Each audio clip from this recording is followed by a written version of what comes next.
on. All right, what's going on, family? Thank you for joining in. Has slight technical difficulties, but I wanted to start at midnight since this is officially Tuesday, but the Hebraic day started at sunset this past evening. Okay. All right. So what we're going to do is I'm going to go over the Passover. And the reason why is because a lot of requests have come in regards to how do we calculate the Passover in the month of Abib? When is the Passover meal, the Paschal meal, eaten with matzah and maror, which are the bitter herbs, and juxtaposing between pre-exilic practices or customs, what we call minchagim, and the post-exilic minchagim customs that got incorporated into Pesach, right? And this is extremely important because, we have something that is unprecedented this year, which is a fully virtual Passover because of COVID-19. And because of COVID-19, some of us were able to get past that and keep Passover physically. Some of us are unable to do that, right? So with that being the case, this week, those of us that follow the ancient pre-exilic Israelite sacerdotal menological model, right, which is a type of calendar, we keep Passover this week, okay? Technically, the evening time, which we have going into tomorrow, is actually Tuesday of the next day, but the actual Passover is eaten on that Wednesday, right? So we're going to go over that. We also have a calendar that I'm going to show you guys to help with the calculation. And we're going to read the scriptures. So I'm going to go over what we have in Torah first and read the scriptures in Torah, kind of laid out, the actual custom or zikron. And I'm going to get into what zikron is, which is derived from zeker, which is derived from zakar, right? And that's what we should call it. It's really a memorial, mincha, memorial custom. Seder is a different word that's really associated with Second Temple Judaism in regards to how Jews practice Passover. So we have to start using terms that are more pre-exilic, right? So zikron, I think, is one of the best words we can use because that is a type of memorial that is done through concrete actions, right? And the word zakar means to remember, right?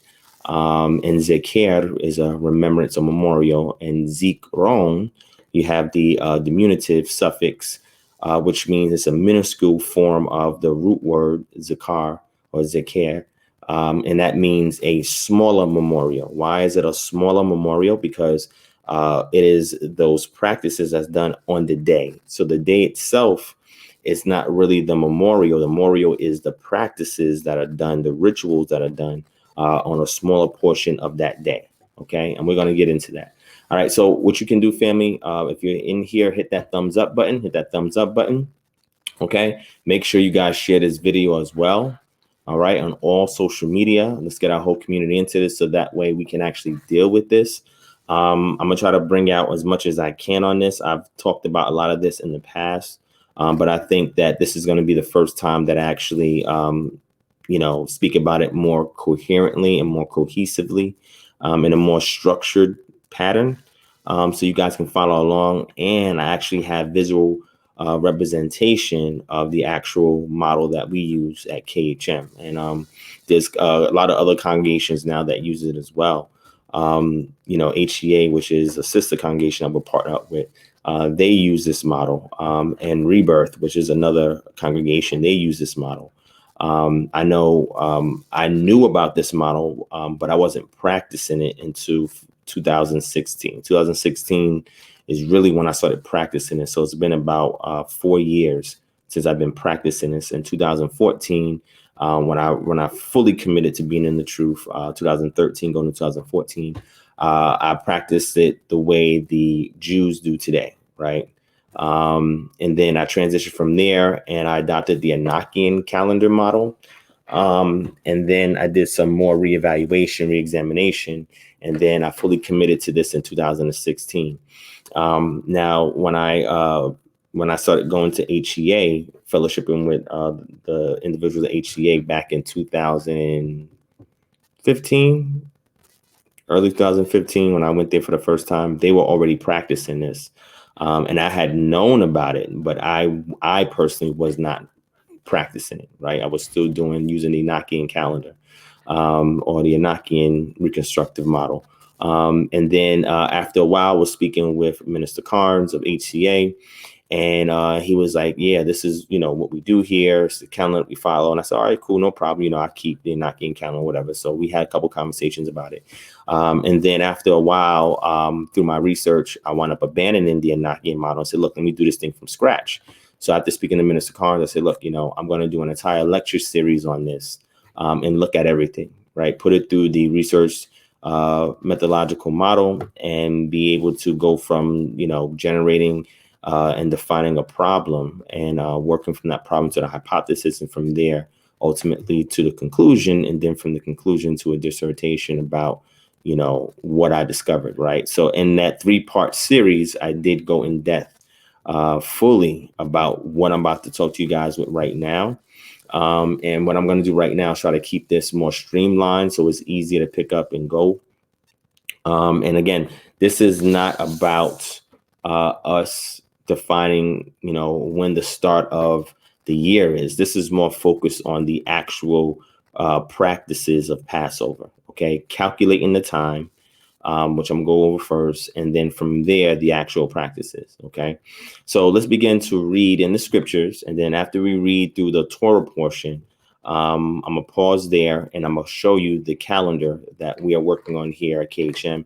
I've had calendars before, but not of this magnitude, right? The brother Seth Moyana, congratulations to that brother. He just had a son this evening, but he worked with me on a visual representation of our calendar, right? Because he's part of KHM in South Africa. So he worked on it with me, and I was like, wow, this is great. So what I'm going to show you guys is it's an unfinished.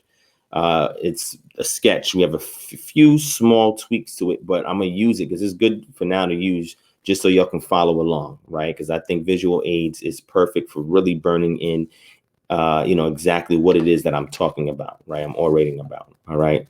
So I'm going to bring it up on the screen, but let's go over the scriptures right now. Before I go through this, I need you guys to hit that thumbs up button. Hit that thumbs up button, family, all right? Share this video, get it into all your Facebook groups, get it on Twitter, get it on, Instagram, get it on wherever you can get it at. You know what I'm saying? Text it to somebody, whatever. I think this is extremely crucial because we're going to go over a lot of the fundamentals. And then I'm going to show you the evolution of this thing, right? All the way into the seer that's being done today by different Jewish groups, right? That we need to venture away from. Okay, because none of that represents our culture. Okay, so I'm give you another second. Let a few more people jump in. Make sure you share this video, family. All right. And what I'm going to do is I'm going to pull up the first scriptures so we can go over this. All right. So we're going to start first at the root scripture, which is Exodus chapter 12. All right. Everything begins in Exodus chapter 12. Okay. So I'm going to bring it up on the screen as we wait.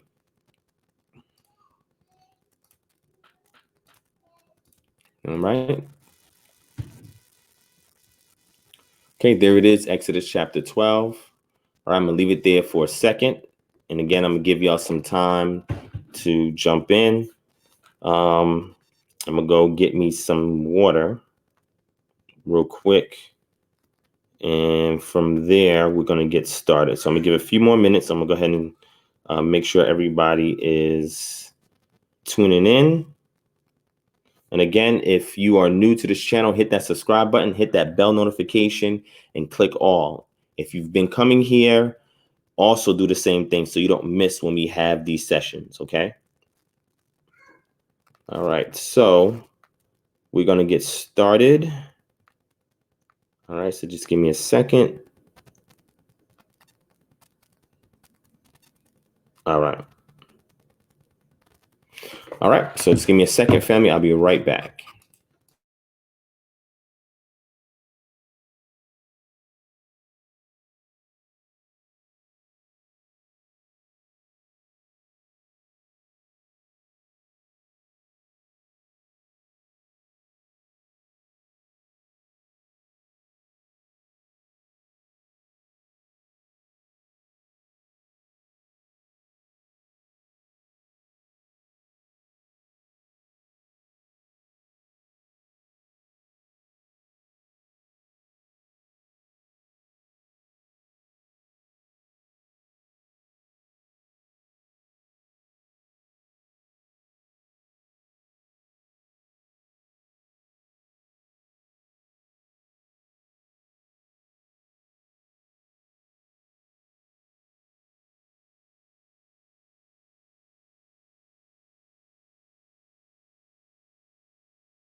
All right, I'm back. All right, family. So let's go ahead and get started. Let me see who's in here. Give you some shout out. Shout out to my sister Lynette, Souls of Our Ancestors. Consuelo F. Shalom. Thank you for joining us. Dale H. Calvin Castillo and more. Deborah Newsom. Kimo Ben Israel. J Don 21. Derek Mabson. O'Shea White. Sheikah Johnson. Dennis McMillan. King David the Lucid Fire. He said Passover is invalid. Okay. If you believe that, then once we're done with this, if you want to jump on the panel, you can do so. All right. Shout out to my brother Chris in the building, Seeking the Truth Ministry, Kendrick Black, Brandon Thompson, Truth Seeker, Vanessa Satterwhite, Avarice, Sandra Creary, Mr. Sai Lee, and Cheryl Blue. Shalom, family. Thank y'all for joining in. All right. So again, family, if y'all want, y'all can go ahead and share this link. Make sure you hit that thumbs up button. And if you're new, hit subscribe. All right. Okay. So let's get started. All right. Exodus chapter 12. We're going to go right into the foundational scriptures. And then we're going to work from there. All right. So we're going to start off here. Actually, let me show you guys an itinerary of what I'm going to discuss. Maybe that'll be a little bit more helpful for y'all to physically see what we're about to go over. That may help. So let me do that real quick. All right. This is so that y'all can see. All right. This is it right here. All right. So Passover timeline. We're going to go through these scriptures in Exodus here, Leviticus, Numbers, Deuteronomy. Then I'm going to go over the calendar with you. Right. Then we're going to touch on a couple of things. There's no instruction of Passover done in Jerusalem because Jerusalem was not established during the time of the first 5 books of the Chumash. Then I'm going to give you a session in the book of Joshua, right before they went into the land and did their thing. Then we're going to deal with the kingdom being split with different feast days. It's important. We're going to do Passover after northern tribes are exiled, right? We're going to get 2nd Chronicles with Hezekiah, 2nd Chronicles and 2nd Kings 23 with Josiah. Southern tribes are exiled, right? And then southern tribes return to Jerusalem. We're going to give you reference for that from Ezra 6:19-22. And that's going to be in 458 BCE. All right. Passover letter from the northern tribes of Elephantine out of the land in exile. We're going to deal with that. I'm going to read a source from that from 1419 to 1418 BCE. We're going to deal with the documentary hypothesis. Why? Because this was developed due to the different stylistic differences we see among certain portions of the Chumash, or the first 5 books. Or the Torah, okay? And that's going to help to explain why there are individuals in Elephantine that is reaching out to Jerusalem, asking them, hey, do we have these instructions right for Passover? Because it wasn't into the later redactions that we got everything in the form that we have today, okay? So we're going to deal with that. And then we're going to go over, are the cedars different today amongst the Jews, right? I'm going to read a source for you. And then at the end, we need to return to the pre-exilic models laid out in the scriptures unless there are hindrances. And if there are hindrances, then we develop our own halakhic law. I forgot to H there, right? So this is just the overall itinerary of what we're going to discuss tonight. This is here on your screen. So, you guys have an idea of what we're going to touch on, okay? Yes, I can send you. If anybody want a copy of this, that's fine. Just let me know. I can send you the copy of this. Email me at kingdomharbinger@gmail.com. Anybody, my mod or anybody can put the email in the chat. You can email me if you want a copy of this. Okay. So that way when you rewind the video, you can follow along of what we're doing. Okay. Yes, it would be in Patreon, sis. All right. Okay, so let's get busy. Shout out to Donnell Jones in the building, Kindred Messenger KZ, Living Proof, Do C, Reckless Animosity, Kazi T, Yapa, Kala, Ya, Kimberly M, Brother Moses, Richard Lloyd. Thank you all for joining in. All right, let's get busy. All right, let's get busy. All right. Okay. So here we have Yochewave said to Moshe and Aaron in the land of Egypt, of Misraim, this month shall be for you the beginning of months. It shall be the first month of the year for you. So how that's calculated, I'm not going to get into that detail today. I touched on that previously. I did a whole lecture on that. So I'm just going to keep that as a reference. So when we look at the calendar that I show you guys for today, how we reckon time, okay, and how we calculate. All right. Tell the congregation of Israel that on the 10th day of this month, every man shall take a lamb according to their father's house, a lamb for a household. Okay. And if the household is too small for a lamb, then he and his nearest neighbor shall take according to the number of persons, according to what each can eat. You shall make your count for the lamb. All right. Your lamb shall be without blemish, a male, a year old. You shall take it from the sheep's or from the goat. So now I had a question. Somebody asked me and said, well, what if I can't get lamb? Are goats okay? And I said, yes, this is prescribed here in Shemot or Exodus chapter 12, verse 5. Okay. And it says in verse 6, and you shall keep it until the 14th day of this month, when the whole assembly of the congregation of Israel shall kill their lambs at twilight. That is extremely important. This word here is erev in the Hebrew, which literally means the period of time between day and night. And you have two types of twilights. You have a twilight where the day is going into the evening, and the twilight where the evening is going into the day. Okay. And it's that transitionary period of time when the sun is rising and the sun is setting.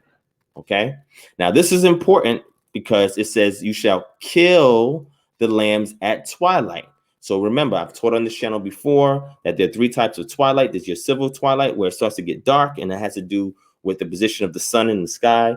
When it starts to get dark, but it's light enough to still do work outside. Okay. Then you have your astronomical twilight, your nautical twilight, where it's much darker and it's not enough light for you to physically see in front of you, but you can still see some light in the sky, but you can't see in front of you to do any work in the field.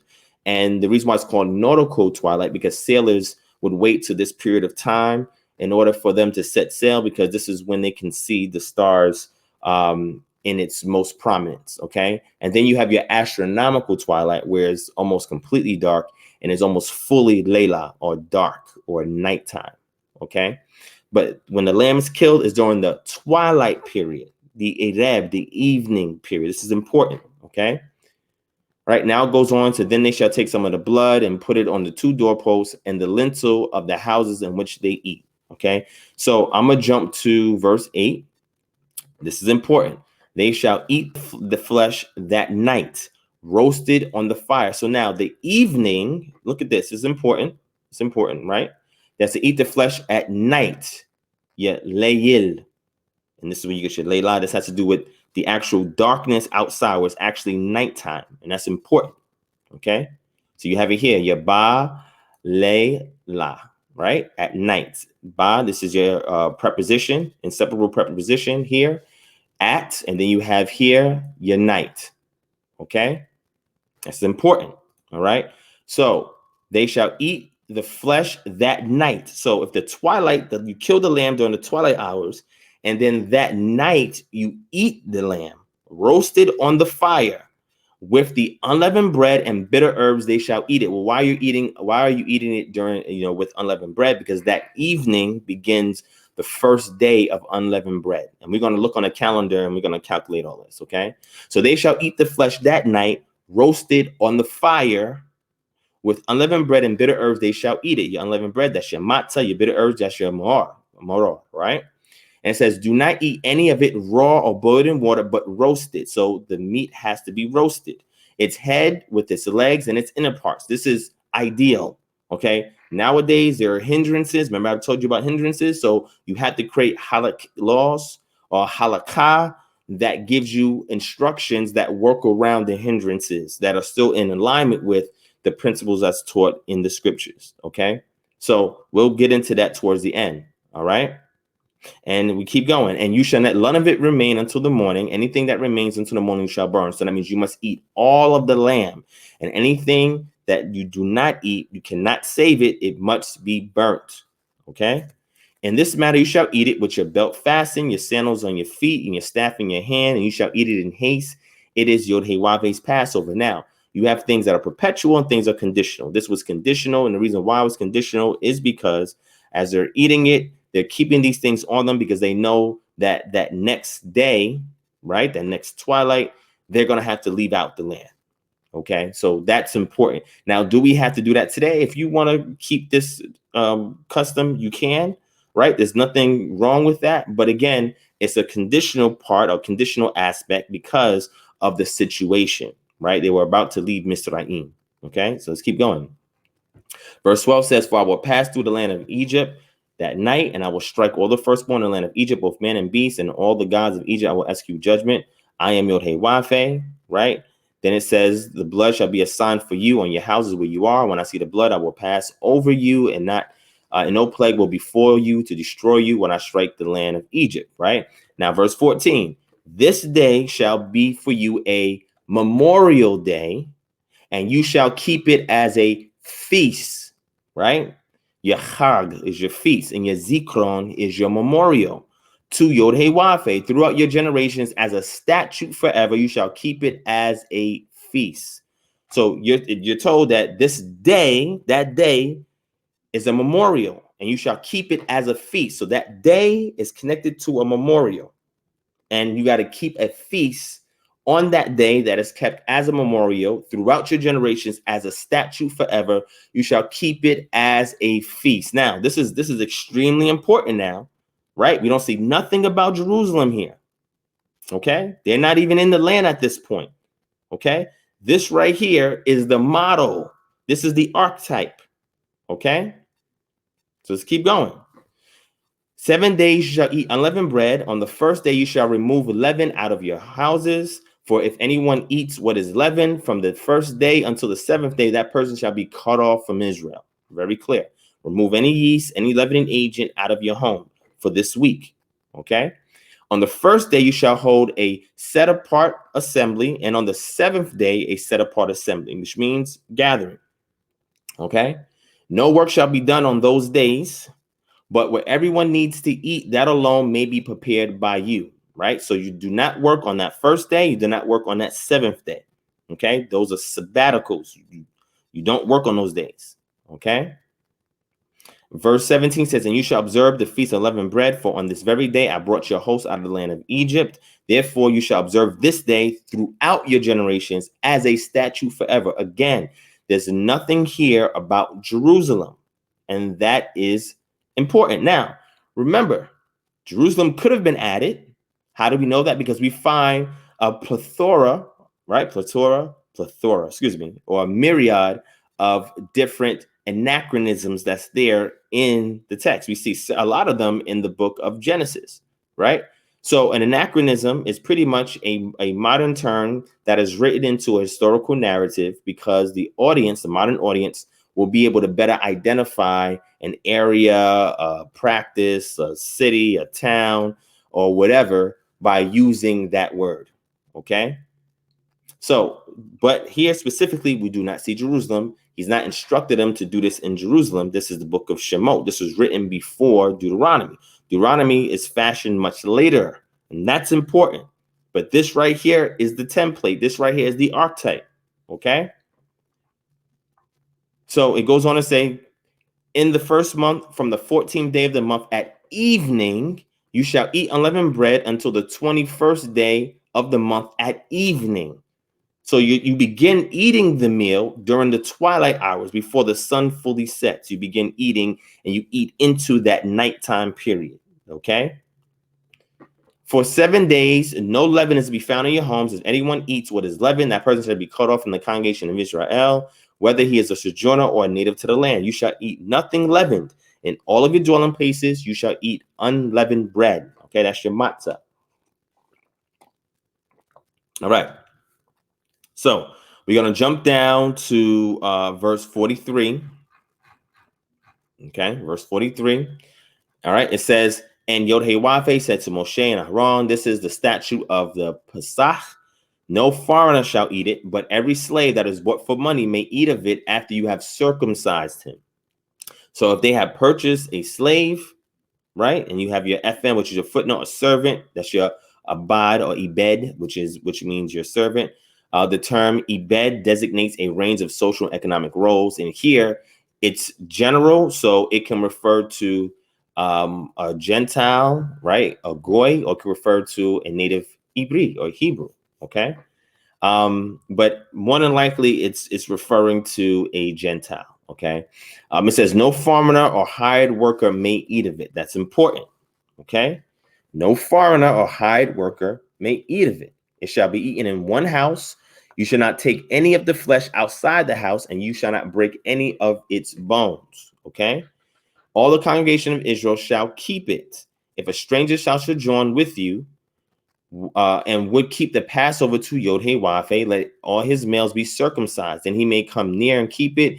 He shall be as a native of the land, but no uncircumcised person shall eat of it. So if you're an Israelite and you have not been circumcised, because this is something that you can do today, there's no hindrances. Even if you're an adult male like Abraham, right, you can get circumcised. So the preference is to be circumcised in order for you to engage into Passover.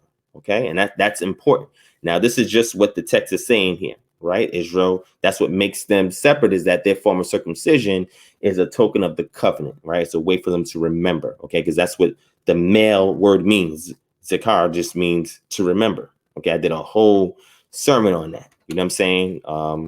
So it goes on to say, there shall be one law for the native and for the stranger who joins among you. Now, when it says one law, this is not talking about the entire Torah. This is something specific, which is the instructions for Pesach or Passover.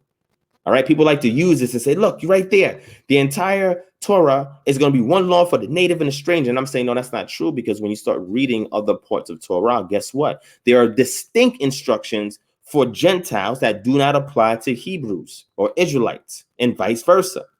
So it cannot be the same law, but in regards to this, that no circumcised person shall eat of it, that is the one law for the native and for the stranger who sojourns among Israel that must be kept in order for them to engage in Passover. The Israelites are not circumcised. They cannot engage in Passover. This is extremely important, okay?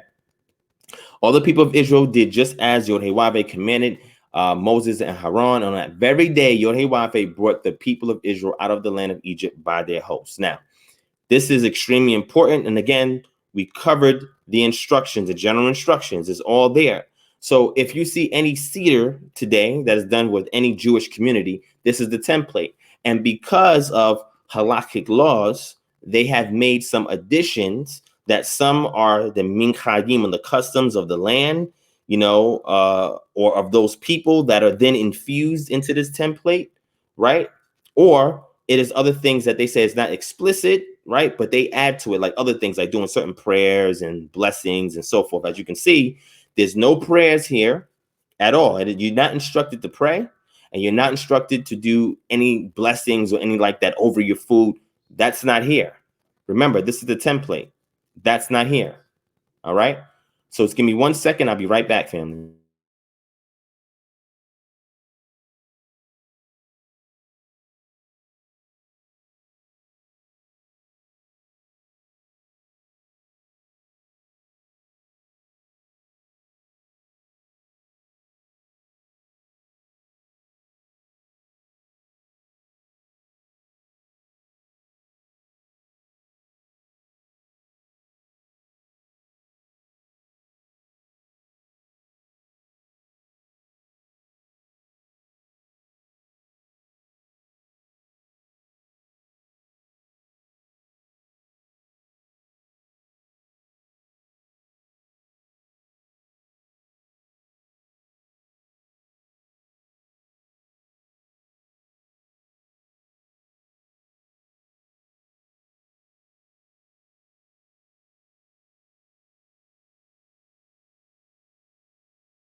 Okay, I'm back. Sorry about that. All right. So again, this is the foundation, right? And this is why, if we're going to keep this, there's no blessings in here. Like I said, there's no prayers instructed to be done here. Okay. And the other things that we see in cedar are not here either. We don't see no egg included in here, or several other items that they use. There's no instruction for wine, even though wine was, they did drink wine customarily along with the cedar meal, but there's no instruction that you have to drink wine. All right. So if we want to take it for bare bones, this is what it is right here. Anything that you see in anybody's Passover in addition to that is not pre-exilic. These things develop later on. A lot of it due to halakha. Okay. So that's the foundation, right? So we're gonna transition from there. Okay. Now, the Feast of Unleavened Bread is here. We can go into it, but I'll just read this. It says, then Moshe said to the people, remember this day in which you come out of Egypt, out of the house of slavery, for by strong hand Yod-Heh-Wav brought you out from this place. No leavened bread shall be eaten. Today in the month of Abib, you are going out. We don't see Nisan here. Okay, that's something totally different. All right, jump down here, and it says 7 days you shall eat unleavened bread, and on the seventh day there shall be a feast to Yod-Heh-Wav. So you have your feast in the beginning, and on the seventh day there shall also be a feast. So that sabbatical day, the seventh day, is a feast as well. Unleavened bread shall be eaten for 7 days. No leavened bread shall be seen with you, and no leaven shall be seen with you in all your territory. All right. You should tell your son on that day, it is because of what Yod-Heh-Wav did for me when I come out of Misraim. So what they're saying is this is instructions you are to give to your children when they ask you questions. Right? When they say, well, why are we doing this? This is a zikron. This is a memorial because of what Yod-Heh-Wav did for the ancestors. All right. And it shall be a sign to you as a sign on your hand and as a memorial between your eyes, that the law of Yod-Heh-Wav may be in your mouth. For with the strong hand, Yod-Heh-Wav has brought you out of Misraim. You shall therefore keep this statute at its appointed time from year to year. Then it says, when Yod-Heh-Wav brings you into the land of the Canaanites, he swore to you and your fathers, and shall give it to you. You shall set apart to Yod-Heh-Wav all the first opens the womb, and the first one of your animals that are male shall be Yod-Heh-Wav, right? And it goes in on that, goes in a little more about that. And then we start the journey out. So now the question is, when did the Israelites leave out of Misraim in correspondence to Passover and the first day of unleavened bread? Well, we'll save that for another time. But here I just want to show you further instructions that works conjointly with Passover that we've seen in the previous chapter. All right. So let's move to Leviticus chapter 23. Right. So Leviticus chapter 23, it says, Yod-Heh-Wav spoke to Moshe, saying, speak to the people of Israel and say to them, these are the appointed feasts of Yod-Heh-Wav that you shall proclaim as holy convocations. They are my appointed feasts. Okay. It says in verse 4, these are the appointed feasts of Yod-Heh-Wav, the holy convocations, which you shall proclaim at the time appointed for them. In the first month, on the 14th day at what? Twilight is Yod-Heh-Wav's Passover. You are to kill the lamb at twilight. And during that small period of time, after you kill the lamb, you are to roast the lamb, and you begin eating your meal towards the end of twilight, transitioning into Layla, into the night, into darkness. Okay? That's important. And on the 15th day of the same month is the feast of unleavened bread to Yod-Heh-Wav. For 7 days you shall eat unleavened bread. On the first day you shall have a holy convocation. You shall not do any ordinary work, but you shall present a food offering to Yod-Heh-Wav for 7 days. And on the 7th day is a holy convocation. You shall not do any ordinary work. So you feast on the first night that begins the first day, and the 7th night that begins the 7th day. You feast. So you rest from your labors. Every time there's a feast, you rest in from labors. Why? Because it's an arduous task the night before of preparation. This is why it says ordinary work. Why? Your ordinary work is your 9 to 5. To them, it would be sun up to sundown. That's their 9 to 5, where they would do ordinary work. But there's work outside of ordinary work, which is the preparation type work that you do the day before. And because preparation is done, the meal is eaten, people are coming together. This is why they rest that next day, because, when a whole bunch of y'all together, you're going to talking and all of that, everybody's going to be tired. Nobody's going to be able to work the next day. Okay. So that's why they rest. Okay. So again, that is extremely important. Okay. But you shall present a food offering to Yod-Heh-Wav for 7 days, and on the 7th day is a holy convocation. You shall not do any ordinary work. Now, that food offering is important because what you're doing is you are dedicating this thing to the patron deity to accept, right? So what you do is you get your matzah, you raise it up to the Most High and say, Yah, I'm presenting this food offering unto you. Thank you for the sustenance that you have given me and my family and all those who are with us. And we pray that Most High Yah, that you would continue to keep us. And you're saying this not as a traditional prayer, but you're saying this as an offering up. This is part of the pre-exilic custom, okay? So that's there in your book of Leviticus. Let's jump to Numbers chapter 9, which is a retelling of what we see in Exodus chapter 12 and Exodus chapter 13, all right? And if you have any questions, hold off to the end. I don't know what's up with my numbers, right?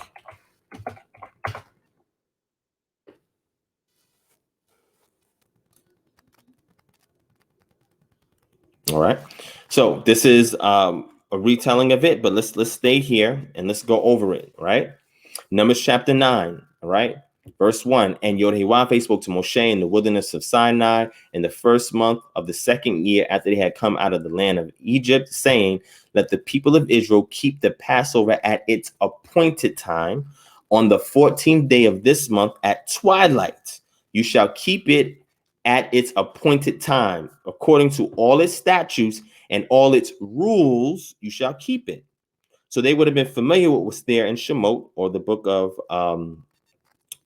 Exodus. So by the time we get to Bamidbar, or we get to the book of Numbers, they already know the rules, okay? It says, so Moshe told the people of Israel that they should keep the Passover. And they kept the Passover in the first month on the 14th day of the month at what? Twilight, in the wilderness of Sinai, according to all that Yod-Heh-Wav commanded Moshe. So the people of Israel did. So this is a retelling of the instructions that we see in Shemot, but now they're in the wilderness keeping it. Okay.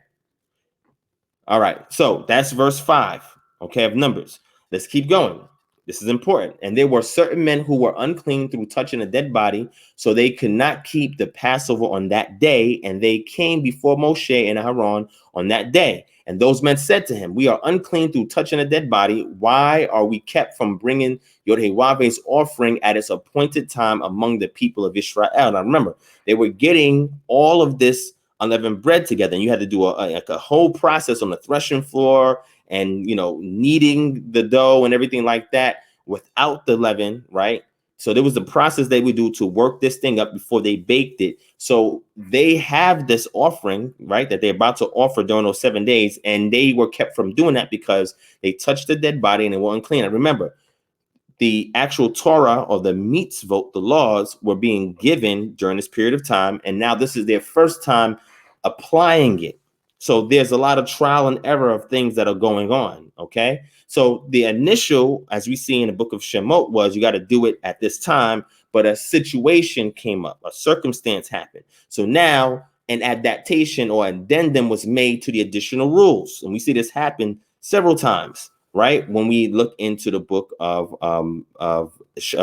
Exodus, to Leviticus, Numbers, and Deuteronomy. This is important that we see this thing developing and being applied in real time, and how certain things are coming up. Now, these are some of these principles is what is used in halakha in order to determine how to circumvent some of the hindrances because of the land that you may be in captivity, and you evolve.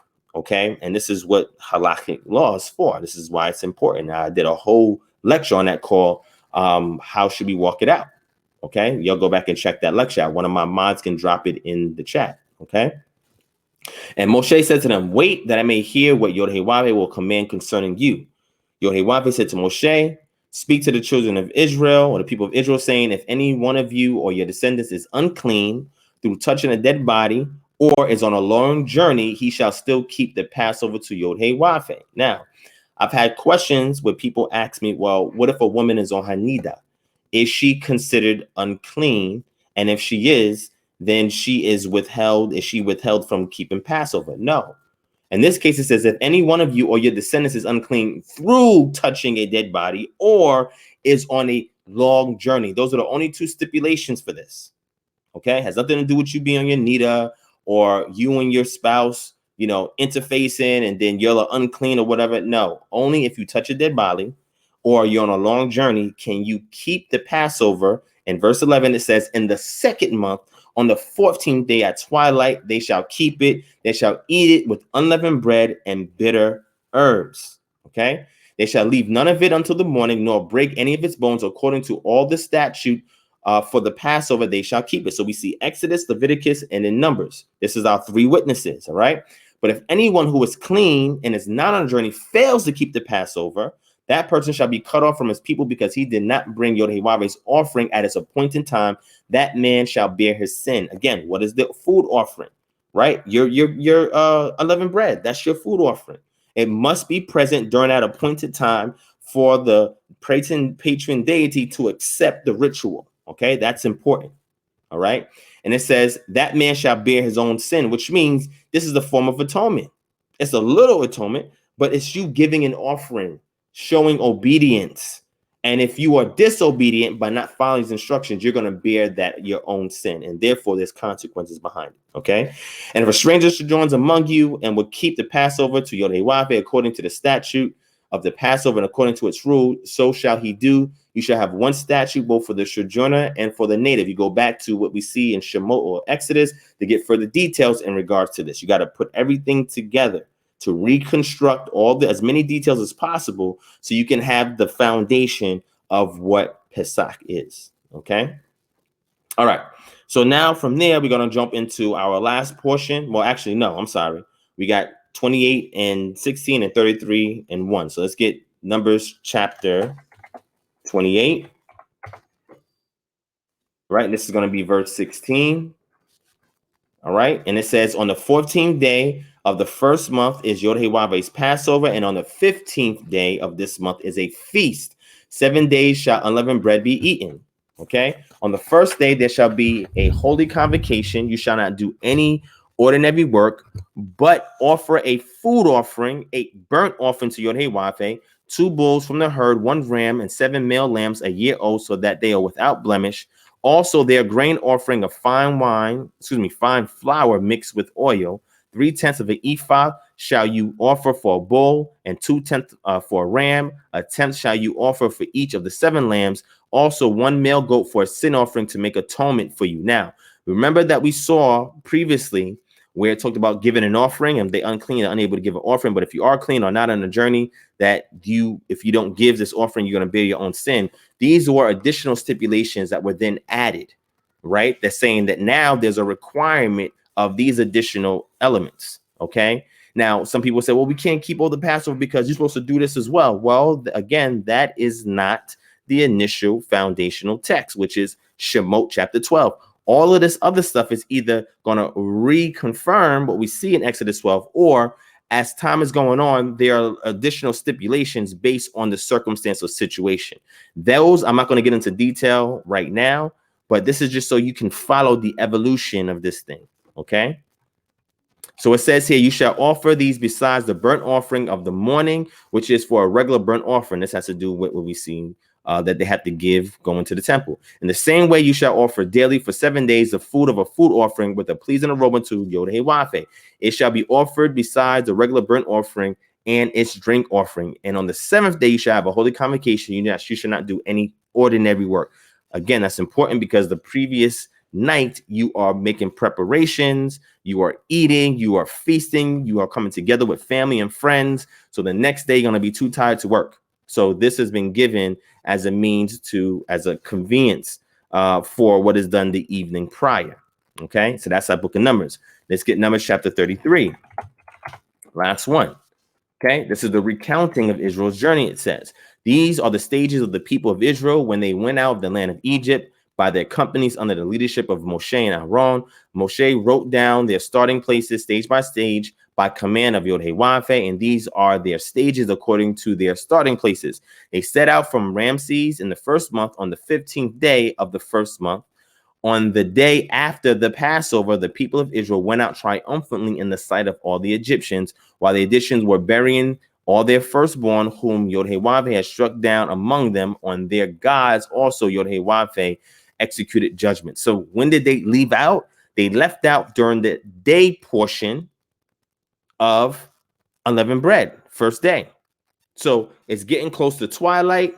They're leaving out, right? Now they have enough time to get to that location in Mizraim to Sukkot, where they was at, right? During that, I would say it was probably a couple of hours that they had, maybe 2 or 3 hours the most, right? That they had during that time period when they left out, that they were able to go and get all of these items from the Egyptians in order for them to journey out. But they did not do any work, right? During that day portion, they did not work at all. And it was set up purposely because the judgment happened and they were reassessing all of the collateral on that judgment. And because all the collateral was being assessed, the Egyptians were not putting the Israelites to work, right? Because they found out what happened when the daytime came and they freaked out and they said, we got to send these guys out. So the Israelites did not work that day. Keep that in mind. That's extremely important.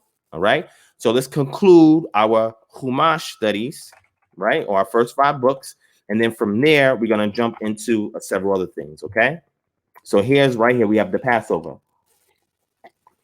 Deuteronomy chapter 16. And then what I'm going to do is I'm going to show you guys when a lot of these different portions were written. And that's also important to keep in mind. Okay. Observe the month of Abib, not Nisan, and keep the Passover to Yod-Heh-Wav-Heh, your power. For in the month of Abib, Yod-Heh-Wav-Heh, your power brought you out of Egypt by night. Okay. So that's important because if we're going into the twilight hours, it's getting dark and they're leaving out. That's important.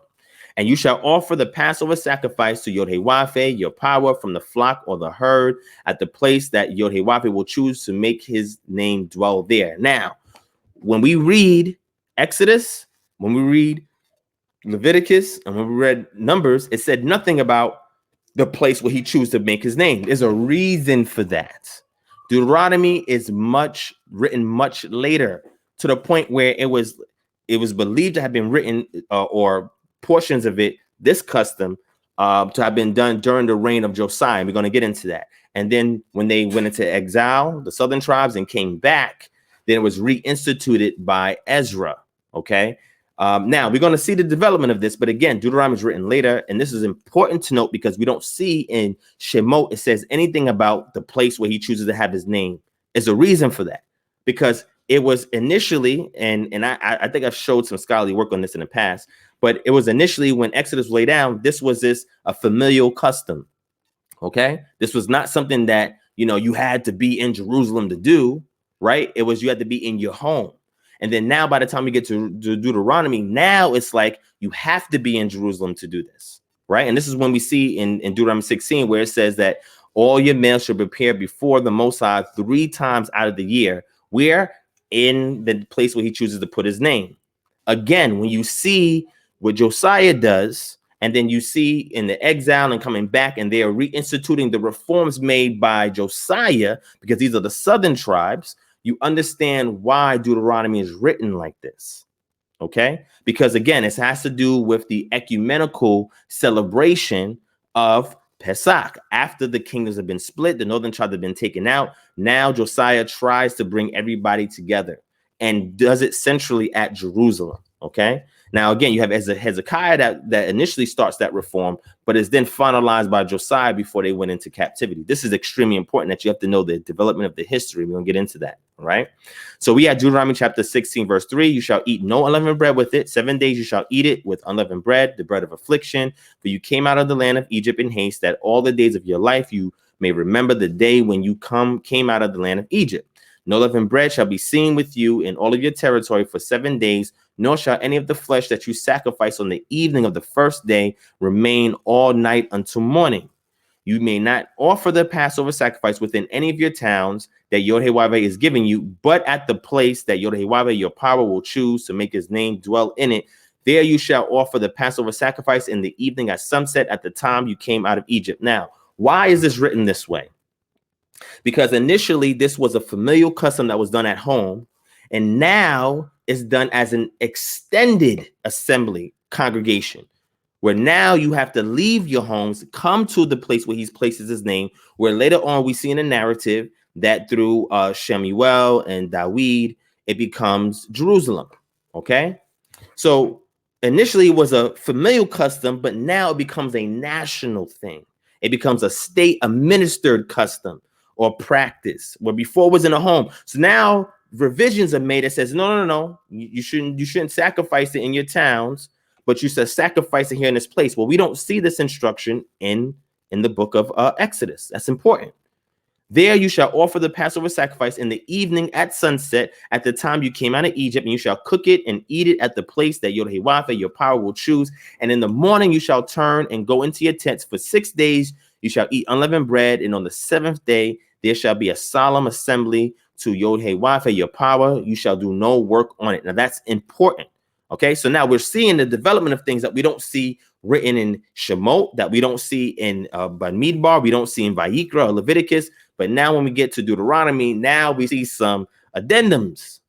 It's because, again, it becomes a state-sponsored practice.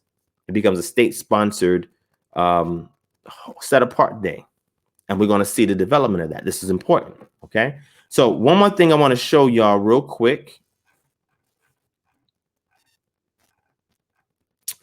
Right here. So Deuteronomy 16:16, right? It says, 3 times a year, all your males shall appear before Yod-Heh-Wav, your power, at the place that he will choose, at the feast of unleavened bread, at the feast of weeks, and at the feast of booths. They shall not appear before Yod-Heh-Wav empty-handed. Now we know that because they're supposed to bring a food offering, right? And we mentioned what that offering is. This was bring a food offering and then other offerings, which developed over time. And again, when we see using just the documentary hypothesis, there's several hypotheses that deal with these different stylistic, linguistic, and narrative differences within the text. We're going to see at what point in time that they were generated and by who, what group of authors put them together. All right. And that's important to know. Okay. And it said they should not appear before Yod-Heh-Wav empty-handed. Now, there's no instruction in Exodus about appearing anywhere. It doesn't say that because this is done in the home. And then it develops a little bit more in Numbers. And then now we get to Deuteronomy. Now we see something radically different. Okay. Again, Deuteronomy was written as a means of uniting everybody together after trauma based on sieges that happened against Jerusalem and the Israelites, after the schisms that has occurred in their history.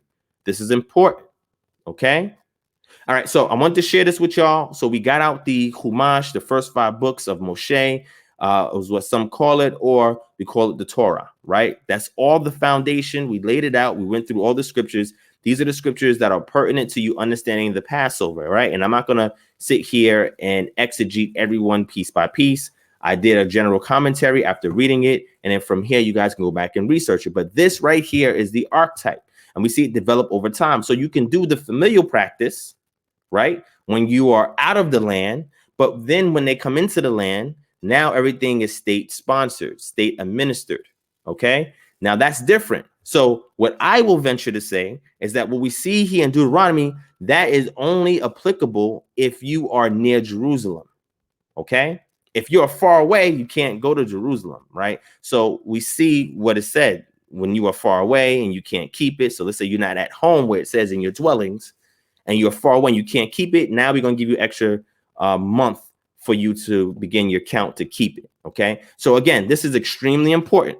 What we see in Shemot is really what is instructing us today, because they were outside the land and that was written before exile. Okay. That's important. And again, we can walk this through textual criticism and see these things. I've had a debate with a brother on this before. You can check it out on this channel where we was, talking about where Passover should be held. And I talked about a little bit of this, but now I'm giving it to you more formal, more structured, and it's more cohesive. Okay. So from there, let me go ahead and show you the sketch calendar that we're working on, right? It's not the finalized portion. It's about 95% complete. There's a small 5% that needs to be tweaked or adjusted, but I need to show it to you guys so you can understand how I'm talking about we, when I say KHM or others that follow a similar calendrical structure, how we apply or overlay the sacerdotal menological model, the priestly count of months, overlaid on top of the current civil calendar, because I keep the current civil calendar just like almost everybody does. But when it comes to the feast days, I use a reconstructed model overlaid onto the civil calendar, which is a priestly calendar, in order for me to properly formulate when these feast days are occurring. So I'm going to show you the draft calendar that we have that we're working on. It's almost done.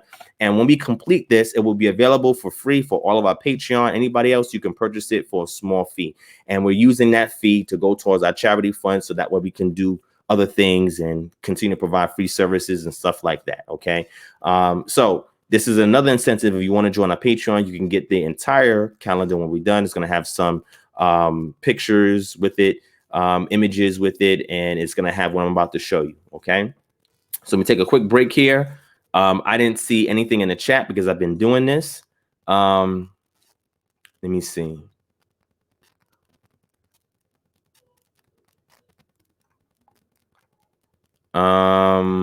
I don't know what's going on in here.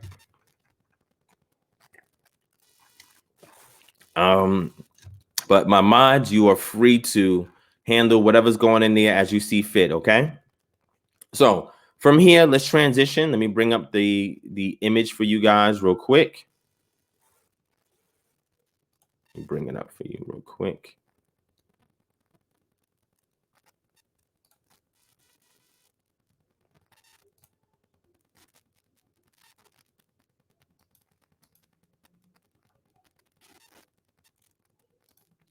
All right, give me a second.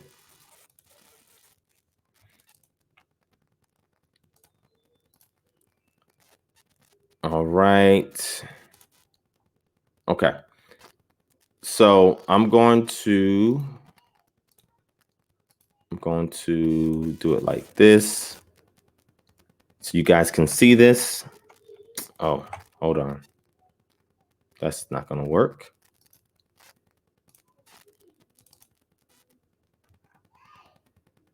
Okay.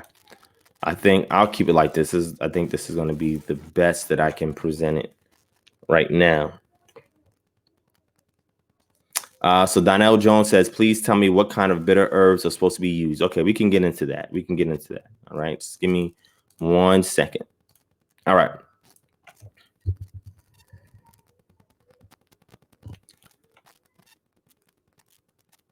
Where is this? There it is. Okay. All right. So this right here is the calendar that we are working on. Again, like I said, if you sign up for our Patreon, you will get access to this as soon as it's done. And then 3 days later, we'll release it and make it available for the public. And it'll be a small fee that people can purchase it for in a protective PDF format. And then later on, what we're going to try to do is get it into physical print. Okay, that's the rough part, but we're going to try to transition to that part if we can. The objective was to try and get this, have this done before March, right before the equinox. But unfortunately, that did not happen for several unforeseen circumstances and reasons that occurred. But we have something here now that I can show you guys, and you're able to see it, right? And again, like I said, there's still a draft. There's still maybe about 5-7% that needs to be adjusted as far as changes. But this should help you to get an idea of how we reckon time. Okay, so as you can see here at the top, it says Abib, right? April 2020, because Abib is it signifies the first month. Okay, and it is the pre-exilic name for month 1. Okay, so as you can see here, we have the Hebraic days and how they start, so you guys can see. So Saturday evening begins the first day of Sunday according to a Hebraic day. Hence why you see dark first and then light second. So you have Hebraic day 1, Saturday evening until Sunday during the day. Hebraic 2, which is Sunday evening until Monday during the day. Then you have Hebraic day 3. So this calendar actually helps you to see the reckoning of time that would have been understood and practiced by the pre-exilic Israelites. Okay. Now, as you can see here, there's an icon, right? And we have a little legend here on the side. And this indicates, this weather icon indicates the rainy season has ceased. If you go to Song of Solomon 2:11, the rainy season is tied into the winter, okay? And when you start your calculation of time, the rainy season has to be completed. Now, according to what you're seeing here, the rainy season icon that we have there is not indicative as that being the exact day in which the rainy season ceased. We just have it here because we don't have a March portion of the calendar, because when you're looking at the priestly calendar, the previous month or time before the first day of the beginning of months of the first month of the year, it doesn't matter to the priest when they was doing their counts. It didn't matter to them because they were observing the signs in order to proclaim that a particular day is the beginning of months, which we saw there in the book of Shemot, the book of Exodus. Okay. But when we look at this icon here in the legend, lets us know the rainy season has ceased. So one of the signs that you know that is nearing the first of the month or the first day of the first month of the year is that the rainy wintry season has to pass. And we have that in Song of Solomon chapter 2, verse 11, which is important. All right. And in the lecture series that I did, I go in depth about that. Okay. So that's the rainy season. Now, another thing that needs to be taken into account, is that the equinox has to also pass. So you have to keep it after the equinox has already completed. And again, in the lecture series, I went into detail on why that's the case. Okay. So in this case, we have back in March, the equinox. So it's past the equinox, is after the equinox, and it's after the rainy season has ceased. Okay. So when we get here to the first, now we see something interesting where we see the actual full moon, because that's our reckoning of time, is we utilize the full moon as the indicator to start that first month. Okay. And we see that in the evening time. So in the Gregorian calendar, it was day 7, but in the Hebrew calendar, it was the evening of the 7th day, which began day 8. That's why you have that up there as so. Okay. Now, also, you see other icons here. You have a bird icon, which is important because turtle doves, they migrate into the land during this period of time. So now they're looking at the animals to hear the turtle doves migrating. You can see that in Song of Solomon, chapter 2, verse 12, where it talks about the turtle doves have come into the land after the rainy season has passed. So you must look for these birds and other birds like it coming into the land, songbirds coming into the land, cooing and making sounds because they're migrating into Israel. Okay, that's another sign that we have to look at. So far we see the weather, the rainy season has passed. We have the equinox as relates to the sun. We have the moon, full moon there. Above the full moon, you see some stars, which we're going to change and put at the bottom. And that has to do with the star constellation. Now, the prominent constellation that would have been seen by Moshe would have been Aries. That's the Mosaic one. But modern day, we're going to see Pisces. That's because of actual precession. Because of actual precession, every 2,160 years, we see a shift or change of the prominent star system or constellation, which is the background in which the sun rises against. Okay. So that's important. So we have the star constellation. We have the moon as a sign. The sun is the equinox. The wintry rains. That season has passed. The turtle doves are coming to land. Now we have all the signs to begin our count.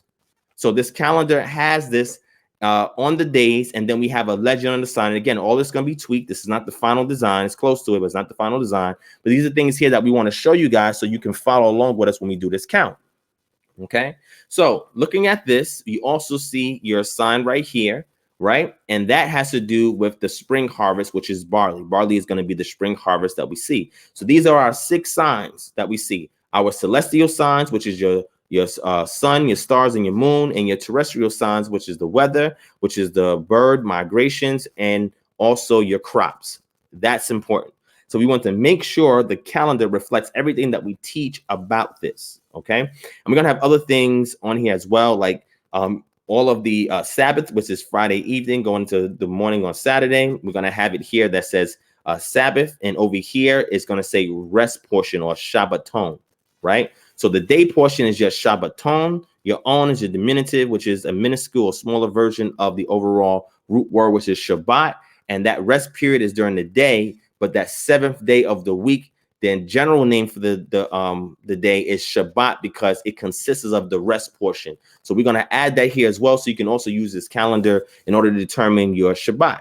Okay, that's important. Again, this is just a draft and this is just a point of reference. Okay, so now what we want to do is we have to count. So the evening of day 7 begins the first day of a Hebrew day, as we can see here, right? Which is your Tuesday evening going into your Wednesday during the day. So when we count for Pesach or when we perform Passover, we got to count that period of time. So here we have day 1, day 2, day 3, day 4, day 5, day 6, day 7, day 8, day 9, and day 10 is when you get the lamb, right? 1 year old, a lamb or a ewe or a goat, and you examine it, right? Male, right? You examine it, make sure it has no spot, no blemish, and you feed it and fatten it up. Day 10, day 11, day 12, day 13, and day 14. Now, day 14 in the evening, right, is your indicator that begins your Passover day. But then we have the evening, right? So your Passover day will begin here where we have the lamb, right? This is your Passover day. We get the lamb here. And then during the twilight hours, going from here to here, which is day 15, begins in the evening. So during this portion of time right here is when the lamb has been killed and the meal is being prepared in twilight, transitioning into the evening. Again, I'm going to remove this 3 p.m. thing here. I'm just going to put Passover lamb killed during twilight, okay? So it makes sense. But we have the icon here to give you a visual representation of what we're talking about, okay? And then this evening here of the 15th, right? Because remember, the Hebrew day begins in the evening. Look at the top, Hebraic day 4, right? This right here is when you now having your Paschal meal is during this time. So that's the count. This is what you do during your Paschal meal, okay? And then it's a sabbatical day, which you're going to see here on the 22nd. So I'm going to move this over to the 22nd because during this period of time, due to daylight portion of the time, no work is to be done. All right. Again, when you have a calendar like this is how you can follow. Okay. Now, these other numbers you see here is the Gregorian calendar in which these other numbers here are casted upon or overlaid onto. Okay. That's important.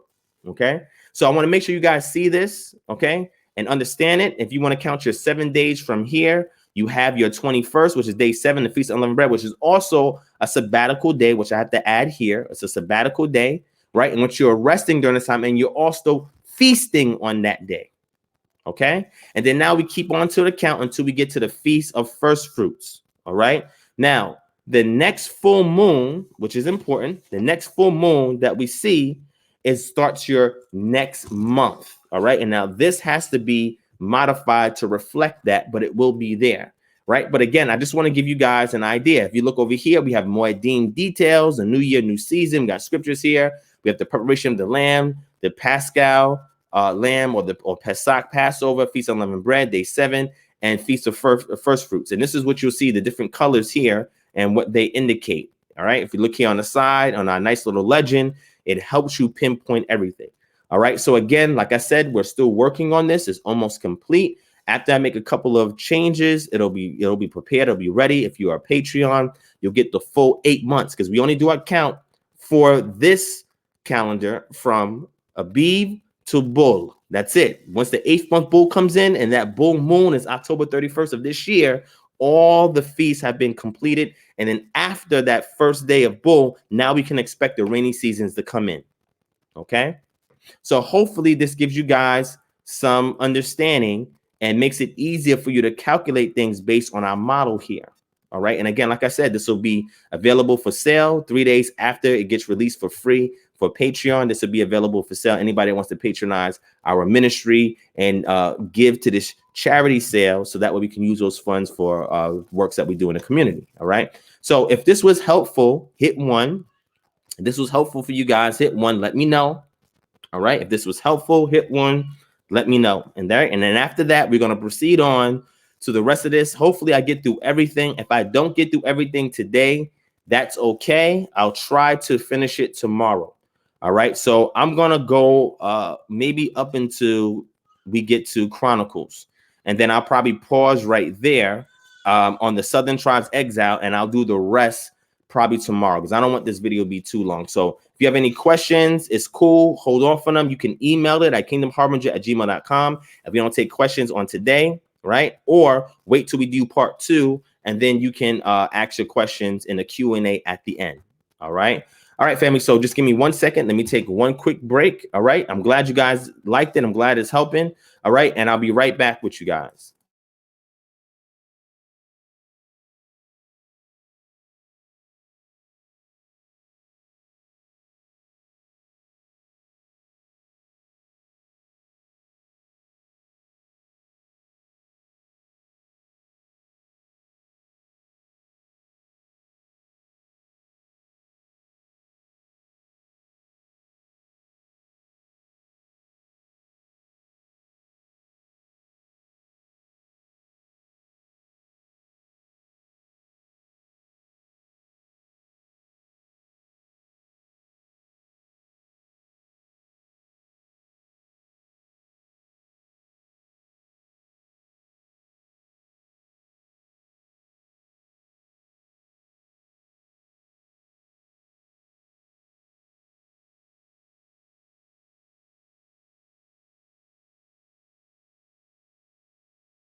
All right.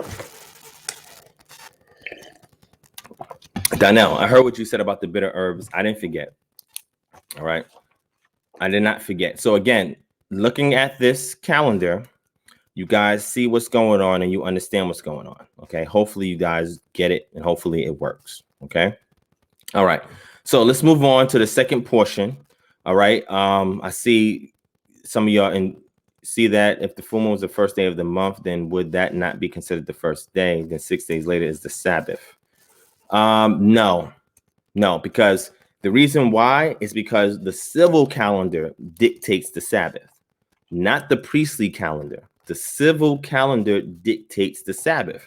Why? Because the priestly calendar or the priests are indifferent to the Sabbath. It doesn't matter to them. They're not working the land. They're not pastoralists. They're not agriculturalists. So it doesn't matter to them. So you will not have that on your priestly calendar. You'll only have it on a civil calendar, and the priestly calendar only comes into effect when the beginning of the year happens to the 8th month bull. After the 8th month bull, the priests don't care about anything. The rainy season happens, which has nothing to do with them, but the civil calendar, which is important because the people working the land, you have to sow certain crops during that rainy season. So they have a civil calendar. When you look at the Gezer calendar, that helps give you a template for a civil calendar. This is overlaid on top of that, right? So this is why you don't count the Sabbath 7 days after you get your moon here. No, this is simply for the priest to use these signs for the calculation of days for the Hagim or the feast. That's what it's for, or the Moedim, okay? So hopefully that answers your question, all right? So let's move forward to the next part. So remember, there is no specific instructions about this being done in Jerusalem, and none there at all. Okay. Now, the reason why some propose that even though the book of Deuteronomy was written much later, after Jerusalem was already established and so forth, is because they wanted to ensure that the narrative stayed true to the time frame. So if the Israelites had not, at this point in Deuteronomy, had not gone into the land, then it won't make no sense for you to add Jerusalem because that would have been unknown to them. So the scribes decided to leave that out, but then added that part to the place where he chooses to place his name. But they don't say Jerusalem because they wanted to keep it faithful to the time period, even though, and this is why this is important, we see in other parts of the Torah anachronisms, which means that there are different scribes that are putting together different portions of the Torah. This is why you see anachronisms in some areas and you don't see in other areas. It's a very peculiar feature that you see there, but it can be explained if you do textual criticism and then you take everything as a holistically and you look interdisciplinary into other fields to try and gauge what's going on here. All right. So Rodney said, why did Israel have two calendars? Because you had a civil calendar and you have a priestly calendar. The priestly calendar was only used by the priests so they can count, and you see this when we go in the book of Leviticus, so they can count the time, the days, right? That the feasts are to be done on top of the already existent civil calendar that is there for the pastoralists and the agriculturalists. Okay, that's why it's there. That's why you have more than one calendar. Actually, you have three, because you had a Regno calendar, which we're going to see, which I'm going to get to in a second. A Regno calendar when the kingdom split in the north. You had a Regno calendar, right? And again, my brother Rodney, in that lecture series that I did on the calendar, you can go and see it in the playlist. One of my mods can add that link to that playlist there for you guys to watch the entire series. I discussed that. All right. I share that. Okay. All right.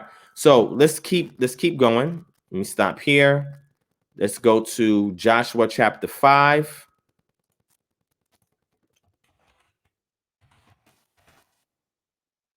All right, Joshua chapter 5 and verse 10. All right. And I want you to see this. Again, I'm giving you all of the pertinent scriptures in regards to the subject matter. All right. If you want to do thorough study. All right. Joshua chapter 5, verse 10. All right. First Passover in Canaan. While the people of Israel were camped at Gilgal, they kept the Passover on the 14th day of the month in the evening on the plains of Jericho. So now they are officially keeping it for the first time in Canaan. Okay, this is what it says, the first Passover in Canaan. Prior to that, it was kept outside of Canaan. And when they first kept it in the land, it wasn't even in Jerusalem. It took a while before they started doing it in Jerusalem. That's why you got to understand the history and see what's going on. And the day after Passover, on that very day, they ate of the produce of the land, unleavened cakes and parched grain. And the manna ceased the day after they ate of the produce of the land. And there was no longer manna for the people of Israel, but they ate of the fruit of the land of Canaan that year. That means the manna that was used to sustain them, it ceased. All right. But here, I just want to show y'all what happened when they first was in the land and had their first Passover in Canaan. It was not in Jerusalem. All right. It was on the plains of Jericho when they did it. No manna was being given to them to sustain them. So they had to eat from the produce of the land, you know, the land flowing with milk and honey and all these other things we see in Deuteronomy chapter 8, verse 8. Now they're able to take in these things. OK, so now we see a evolutionary development on top of the template of Passover, which is they ate of the produce of the land and they were also receiving manna, which then ceased. Okay, so that's our Joshua chapter 5, verses 10 to 11. Now let's get into the splits, right? Because this is important to help us understand things later on. Okay, this is going to be our 1 Kings chapter 12. We're going to go to verse 16. Okay, the kingdom divided. Okay, we're going to do verses 16 to 20. All right, and when all the Israel, and y'all should know the history at this time, you know, Solomon was getting near the end of his reign and of his life. You know, he had built all these high places for all his wives and concubines. The Most High was angering him for that. Jeroboam spoke to Solomon about, you know, what was going on, right? He had an issue with Jeroboam because Jeroboam was supposed to be raised up in a vision. He was being told by a prophet to go and rule the northern tribe of Israel. Jeroboam didn't want to do that. Solomon got wind of that vision and said, oh, he's going to be in power. I'm going to chase him out, chase him into Egypt. And then after Solomon died, Rehoboam comes on the throne. Jeroboam comes back from Egypt after hearing that Solomon's dead, comes back to Israel from Egypt. And then now we have this civil war that begins, okay? And it says, when all Israel saw that the king did not listen to them, because this is all the people, all of Israel, pleading with the king, Rehoboam, in regards to forced labor that he was going to put them in, right? He said, I'm going to do it worse than my dad, which was Solomon. The people tried to plead with him to say, look, please ease up on that. He's like, nah, I ain't doing that, because he listened to his peers instead of the elders, right? Which is always erroneous. And when that happened, now we have a division, okay? The people answered the king, what portion do we have in Dawid? We have no inheritance in the son of Jesse. To your tents, O Israel, look now to your own house, Dawid. So Israel went to a tent. So the northern tribes, they bounced. But Rehoboam reigned over the people of Israel who lived in the cities of Judah. Then King Rehoboam sent Adoram, who was taskmaster over the forced labor. This is how he was violated. Okay, he had coerced labor amongst the people, and they rebelled against that. And all Israel stoned him to death with stones. And King Rehoboam hurried to mount his chariot to flee to Jerusalem, because when they saw that they bodied this taskmaster to force him to do labor, Rehoboam said, "Oh, I got to get out of here." He probably put him before him, and they saw that they killed him. He's like, "Nah, we can't go there. We got to go." Then it says, "So Israel has been in rebellion against the house of Dawid to this day." All right. And it says, and when all Israel heard that Jeroboam had returned, they sent and called him to the assembly and made him king over all Israel. So he didn't choose to be king. The people made him king over Israel. And this was fulfillment of the prophetic vision that was given to Jeroboam before he had left Israel and fled into Egypt because of Solomon. It says, there was none that followed the house of Dawid, but the tribe of Judah only. Now, why am I bringing this up? Well, I'm bringing this up because we know that during the time of David, that Passover was performed, right? Because when Saul was, rose up, he united all the tribes so they can then fight against the Philistines who were buffering against them. And then after Saul, you have David. After David, you have Solomon, where we had a universal Passover, where everybody was keeping Passover, right? More than likely in Jerusalem, right? Once it was established with Dawid, right? And then now we have a split where now the northern tribes ain't dealing with Judah, ain't dealing with Rehoboam. So they're not going to the south, right? So it means they're not keeping Passover there. Okay, that's important. Okay. So when we get to verse 32, it says, and Jeroboam appointed a feast on the 15th day of the 8th month, like the feast that was in Judah, and he offered sacrifices on the altar. So he did in Bethel, sacrificing to the calves that he made, and he placed in Bethel the priests of the high places that he had made.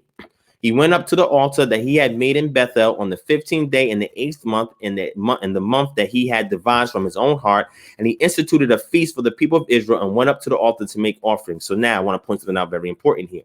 So being that Jeroboam decided, look, then Israel cannot go to the south because Rehoboam was going to get all his armies to go and fight, kill, and subjugate the northern tribes. The Most High stopped him from doing that. Jeroboam saw the situation and said, look, we can't go into the south anymore and into Jerusalem. So what we're going to do is we're going to make our own little synagogues up here. I'm going to put priests amongst the elite peoples or the studied peoples or the eruditious peoples that are around us. I'm going to make them priests. And in there, we're going to set up our own mini temple items in these various little synagogues that we have in these regions. And then I'm going to have a national feast like it's done in the 8th month, like it's done in Jerusalem, but we're going to have a national feast here.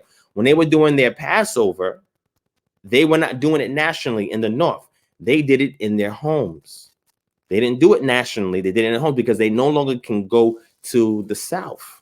So they kept the things in their homes until the 8th month when they had the feast that was similar to what is done in the 7th month that we get in the south. This is extremely important to understand this as we transition and go further on. Okay, so once we see that this happens, later on we see that the northern tribes they become exiled. The northern tribes get exiled out of the land. All the tribes get exiled? No.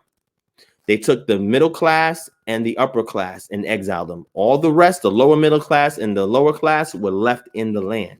And we're about to see that. Okay, so now remember, at this point, right, when this happened, the northern tribes are not going to the south to keep Passover. They're keeping it in their home as instructed per what they see in Exodus chapter 12, which means there are certain sacrifices that they can't even get because they're not going to Jerusalem. So they're confined to their home. Okay, so are they wrong for that? No, they're not wrong for that. The kingdom is divided, the kingdom is split. They're doing it in their home. They're allowed to do that because you get leeway in the book of Shemot or Exodus for that. So they're not keeping it in Jerusalem, they're keeping it at home. They keep unleavened bread at home.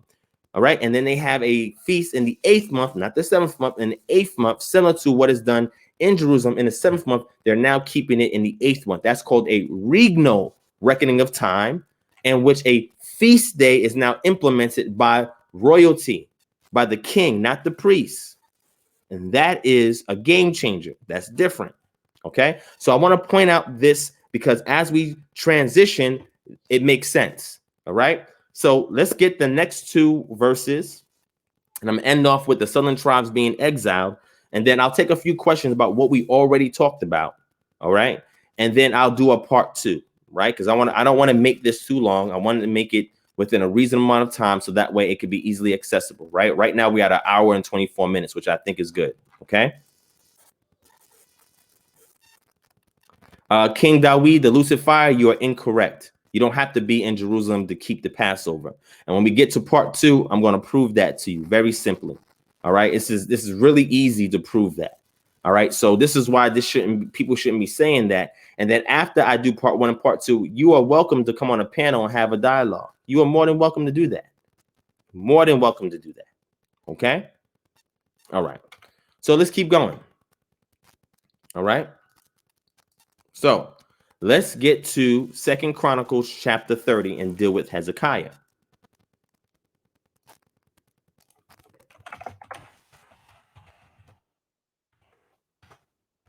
All right. This is the Passover celebrated. Now watch this, right? Hezekiah sent to all Israel and Judah, because remember, at this time, the northern tribes had already been exiled. Okay. The middle class, upper middle class, and the upper class. And the lower middle class and the lower class was still left in the land. Okay. Hezekiah sent to all Israel and Judah and wrote letters also from Ephraim and Manasseh that they should come to the house of Yod-Heh-Wav-Heh at Jerusalem to keep the Passover to Yod-Heh-Wav-Heh, the power of Israel. Now, this is when we see an ecumenical movement being initiated by the king to now get the northern tribes and all Judah to come to one central location to keep Passover. This is what the tradition that then influences what we see in the book of Deuteronomy. And as we get into part 2, we're going to get into more detail about that. Okay.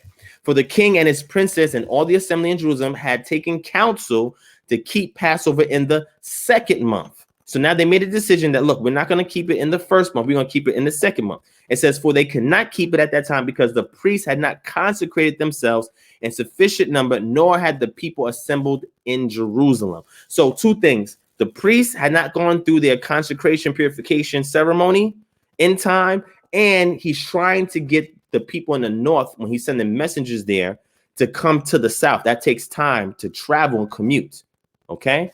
So this is why they held it in the 2nd month. Again, this was made based on him. Now, was he given leeway to do that based on Torah instruction? Yes. If you are unclean or far away, in this case, he said the priests were unclean, and he said that the northern tribes were far away. So he says, look, because these things are happening, I'm looking into the law, and it says I can keep it in the 2nd month because of this. So we're going to do it the right way, and we're going to wait to the 2nd month. So we have it playing out right here. Okay. It says, and the plan seemed right to the king and all the assembly. All right. So they decreed to make a proclamation throughout all Israel from Beersheba to Dan that the people should come and keep the Passover to Yod-Heh-Wav-Heh, the power of Israel, at Jerusalem, for they had not kept it as often as prescribed. Because remember, before him, there was wicked kings. So couriers went throughout all Israel and Judah with letters from the king and his princes, as the king had commanded, saying, O people of Israel, return to Yod-Heh-Wav-Heh, the power of Abraham, Isaac, and Israel, that he may turn again to the remnant of you who have escaped from the hand of the kings of Assyria, which shows us that all the northern tribes did not get taken into captivity. So when you hear these Christian apologists say, oh, all the northern tribes got taken into captivity, that's not true. It's right here in the text. Some of the northern tribes were still there in the land. Otherwise, Hezekiah wouldn't be doing this. Can we get at least that much right? Okay. Do not be like your fathers and your brothers who were faithless to Yod-Heh-Wav-Heh, power of their fathers, so that he made them a desolation, as you see. Do not now be stiff-necked as your fathers were, but yield yourselves to Yod-Heh-Wav-Heh and come to his sanctuary, which he has consecrated forever, and serve Yod-Heh-Wav-Heh, your power, that his fierce anger may turn away from you. So now he is pleading with the northern tribes through his couriers that's bringing this message. Look, need you guys to give yourselves wholly over to Yod-Heh-Wav-Heh and come into Jerusalem and keep this Passover. All right, this is his plea. He says, for if you return to Yod-Heh-Wav-Heh, your brothers and your children will find compassion with their captors and return to this land. For Yod-Heh-Wav-Heh, your power is gracious and merciful and will not turn away his face from you if you return to him. So the couriers went from city to city through the country of Ephraim and Manasseh and as far as Zebulun, but they laughed them to scorn and mocked them. So when Hezekiah sent these couriers with this message, the northern tribes was like, nah, we're not doing that. Then it says, however, some men of Asher, of Manasseh, and of Zebulun humbled themselves and came to Jerusalem. So now they went into Ephraim and Manasseh, and they went as far as Zebulun, which is further away from Ephraim and Manasseh, which actually flanks the southern tribes' territory, right? But there were people there that ridiculed them and laughed at them. But there was also some that decided, hey, we're going to go. So some laughed at them, saying, no, we're going to continue to keep it the way we've been doing it traditionally in our homes. But the other one said, no, let's hearken unto this plea that the king has given and let us go. Okay. The hand of the power was also on Judah to give them one heart to do what the king and princes commanded by the word of Yod-Heh-Wav-Heh. Now, this is a scribal insertion where the scribe is saying that the hand of the Most High was also on Judah to give them one heart to do what the king and princes commanded by the word of Yod-Heh-Wav-Heh, which means there was no resistance in Judah with what the king was asking them to do. Why is that? Because they were already going to Jerusalem. They already knew this was already part of their custom. All right.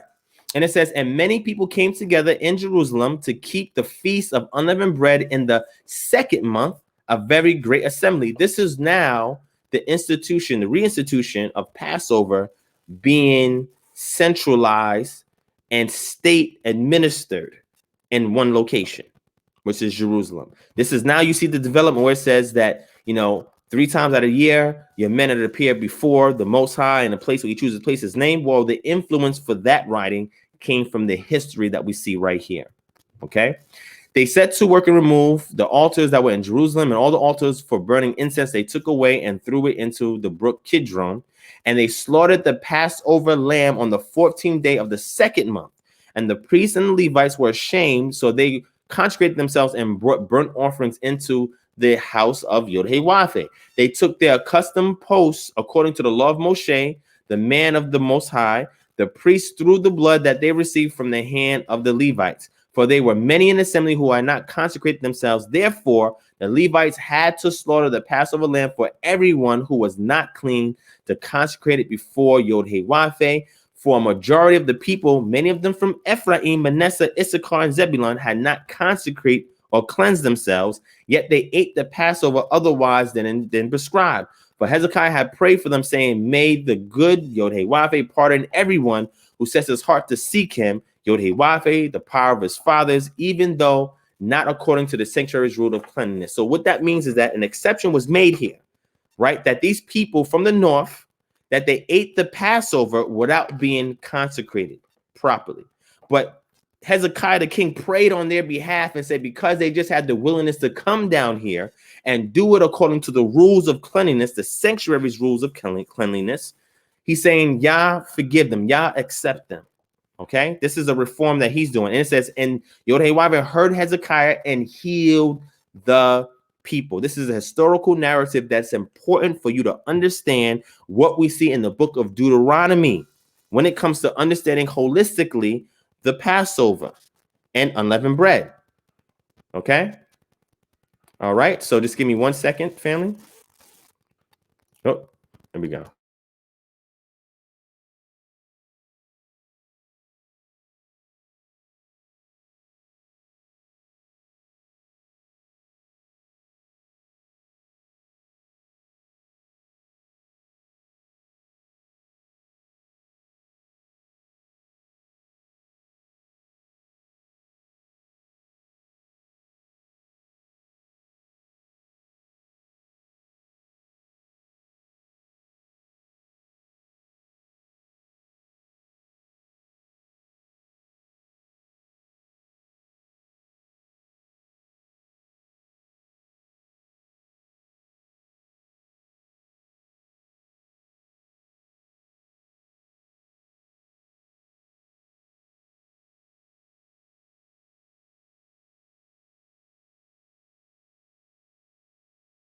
All right.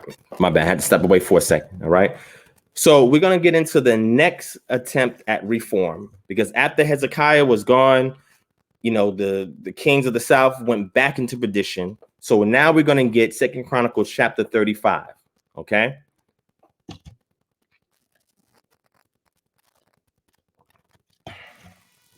So reckless, in regards to that, it depends, because you can do the same thing locally.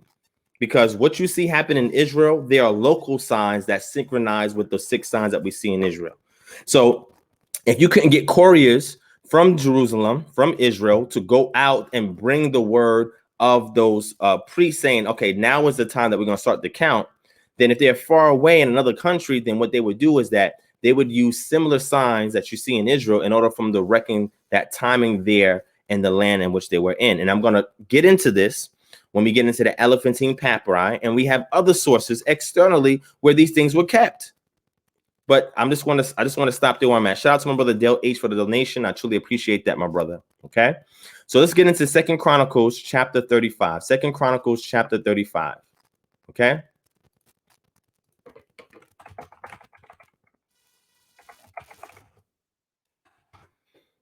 All right, now this one has to do with Josiah, another righteous king. So Hezekiah was considered a righteous king. Josiah was considered a righteous king according to the narrative, right? So it says Josiah kept a Passover to Yod-Heh-Wav-Heh in Jerusalem. That's where he kept it. And they slaughtered the Passover lamb on the 14th day of the 1st month. He appointed the priests to their offices and encouraged them in the service of the house of Yod-Heh-Wav-Heh. And he said to the Levites who taught all Israel and who were set apart to Yod-Heh-Wav-Heh, put the holy ark in the house that Solomon, the son of David, king of Israel, built. You need not carry it on your shoulders. Now serve Yod-Heh-Wav-Heh, your power, and his people Israel. Prepare yourselves according to your father's houses by your divisions, as prescribed in the writing of David, king of Israel, and the document of Solomon his son.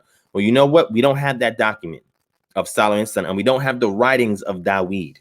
We don't have those things today. All right.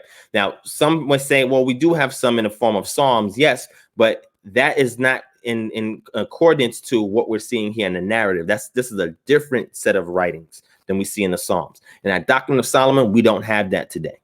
Okay, these are things that have been lost over time. All right.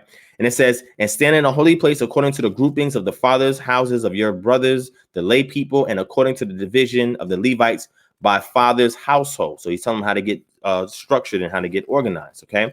And slaughter the Passover lamb and consecrate yourselves and prepare for your brothers to do according to the word of Yod-Heh-Wav-Heh by Moshe. Then Josiah contributed to the lay people as Passover offerings for all who were present, lambs and young goats from the flock to the number of 30,000 and 3,000 bulls. These were from the king's possession. So now what Josiah did in an act of charity, he decided that he's going to use the flocks from his own possession, and he's going to put that out there to the people according to their divisions. Okay, so that way they'll have everything that is prescribed according to the Passover. All right. And its officials contributed willingly to the people, to the priests, and to the Levites. Hilkiah, Zechariah, Jehiel, the chief officers of the house of the Most High, gave to the priests for the Passover offerings 2,600 Passover lambs and 300 bulls. Right? Cananiah also, and Shemaiah, and Nathanael, and his brothers, and Hashabiah, and Jael, and Jozabad, the chiefs of the Levites, gave to the Levites for the Passover offerings 5,000 lambs and young goats and 500 bulls. When the service had been prepared for, the priests stood in their place and the Levites in their divisions according to the king's command.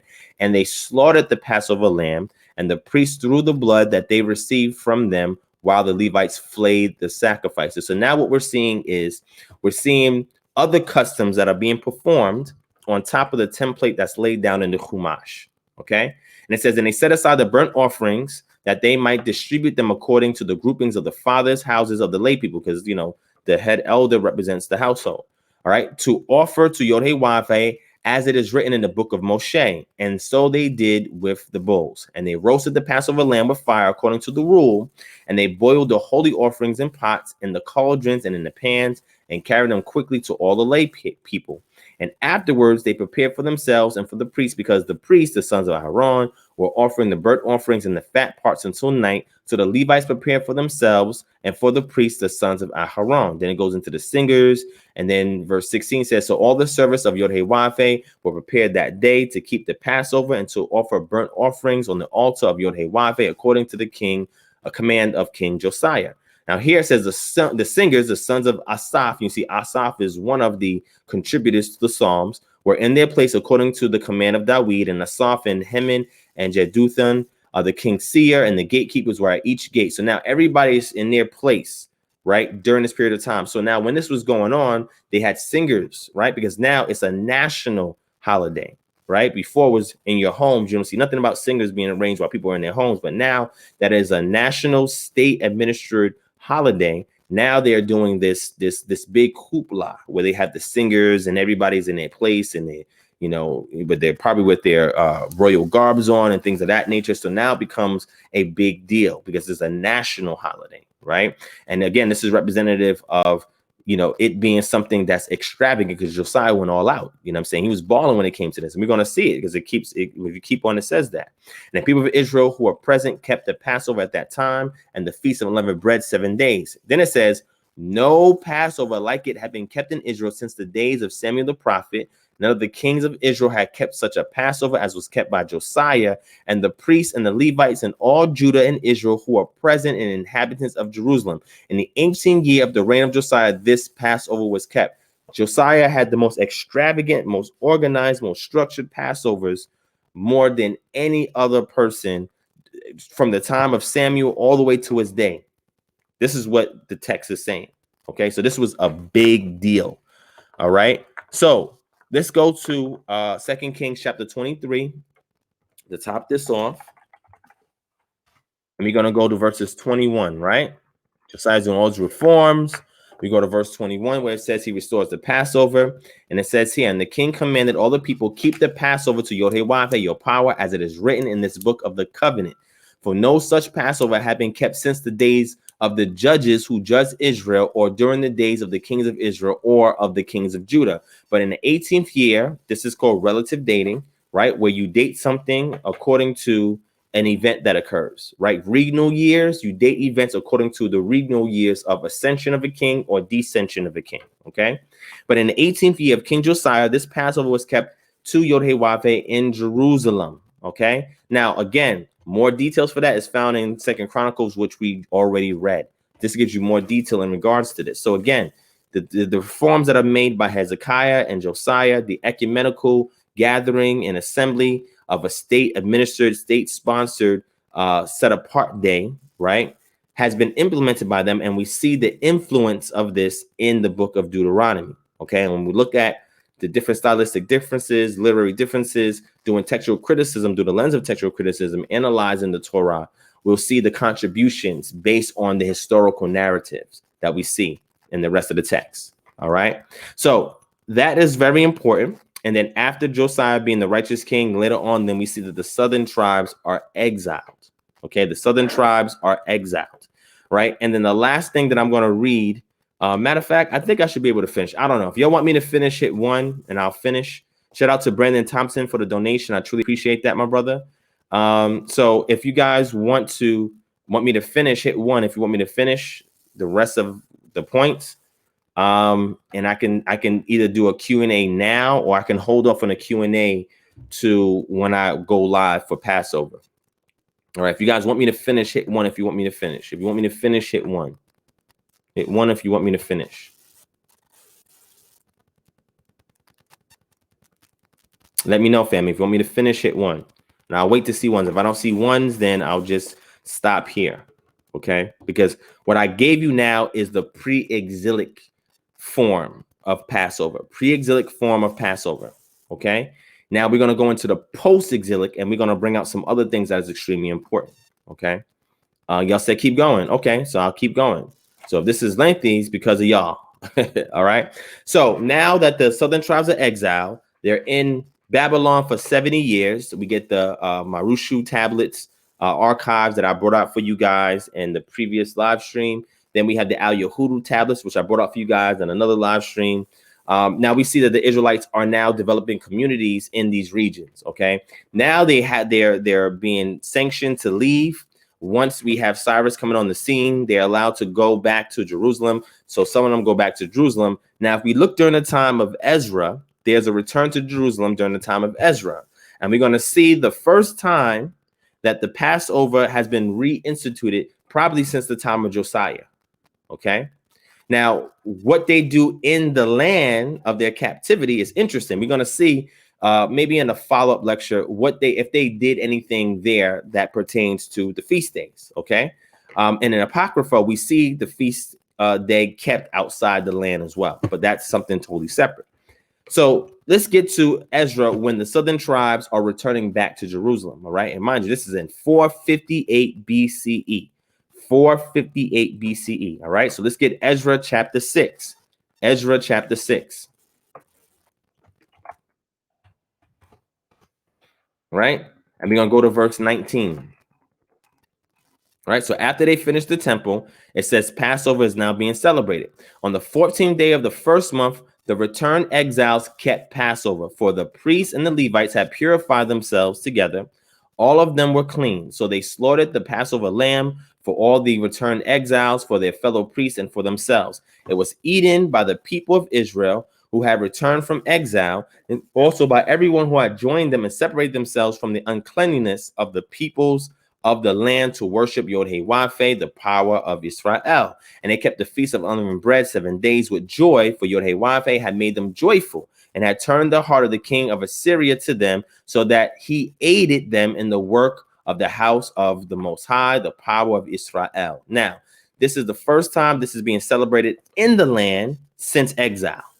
Okay. And it's proposed since Josiah, right? But there's other scant evidences that they continue their customs in a different form while they were in Babylon, and we can deal with that at another time. But what I'm showing you here is this is now them going back to the land. You know, as we see here, let's go up here. The temple finished and dedicated. Okay, so the temple's finished and dedicated, and now they do the Passover. So we see that the temple was completed before Passover. Okay, so now the temple has been, you know, I would say renovated and repaired. Now they're reinstituting the national form of Passover, right? Where the priests are involved, the Levites are involved, cleaning themselves, you know, purifying themselves, slaughtering the Passover. We don't see these rules in the book of Exodus. It's not there. We don't see these we went over the book of Exodus for Passover. These instructions are not there. When it transitioned into a national holiday or a national set apart day that was state administered, now we see other things that are happening. Now the question is, are these things the bottom line sanctioned format that should only be prescribed to people keeping a Passover? So that's a matter of interpretation. This is why halakha is important in determining this. But if you're outside the land, the instructions you keep is according to what you see in the book of Shemot. If you're in the land, the instructions you keep is what we see that develops later on, that we find in Numbers, that we find in Deuteronomy, and that we find later in the book of Kings, Second Chronicles, and now here in Ezra. So now you have prescriptions for what's done outside the land and prescriptions for what's done in the land. And when they first had their Passover in the land in Canaan on the plains of Jericho, they weren't even in Jerusalem, right? And then you saw there was some change because they ate the produce of the land in conjunction with the Passover meal. Again, this is a later development. This is how we should analyze the text. Because if you don't analyze it like this, you become too dogmatic because you don't have none of the background history behind what you're reading from the text. And what you do is try to lump everything together and say, this is what it is, and it doesn't work that way. Okay. All right. So I'm gonna keep going. All right.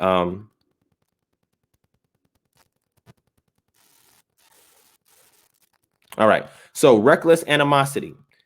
And I'm gonna address you real quick, and then I'm gonna continue on. He says he's given us a calendar to reckon it at the same time, but the things he's gonna see in nature in Atlanta will be different than what I see in DC. You're right, but guess what? There are birds that migrate in DC that migrate along the same time that birds that migrate in Atlanta migrate. You have to study birds. I don't know if you study birds. I love studying birds, but you have your songbirds that come in at a certain point in time in DC that is synchronized to the migration that we see coming in Atlanta. Then you have local crops that only come up during the springtime in locally in DC that we also see here in Atlanta.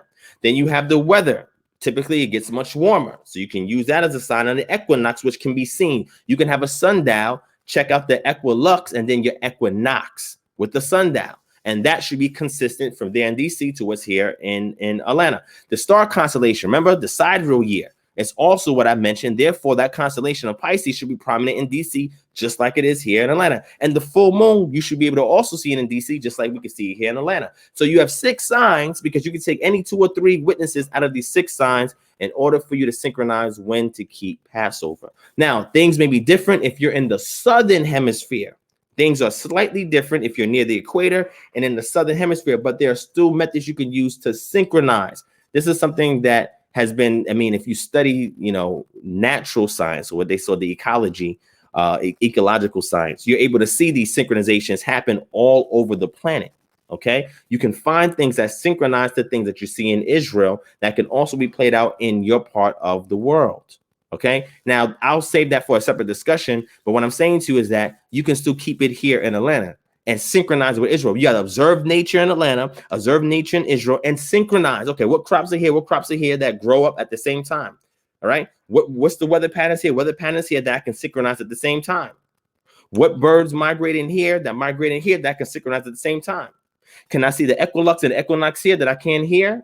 Can I see the full moon here that I can see here? Is it the same sidereal year reckoning where we see the constellation here that I can see here? 2 to 3 of these signs is what you need in order for you to confirm when it's time to start your count for the priestly menological calendar. All right. So hopefully that helps. No, all the reason why you have these 6 signs, because these 6 signs are all in scripture, pre-exilic scriptures. The reason why you have these 6 signs because it helps you to pinpoint it more exactly.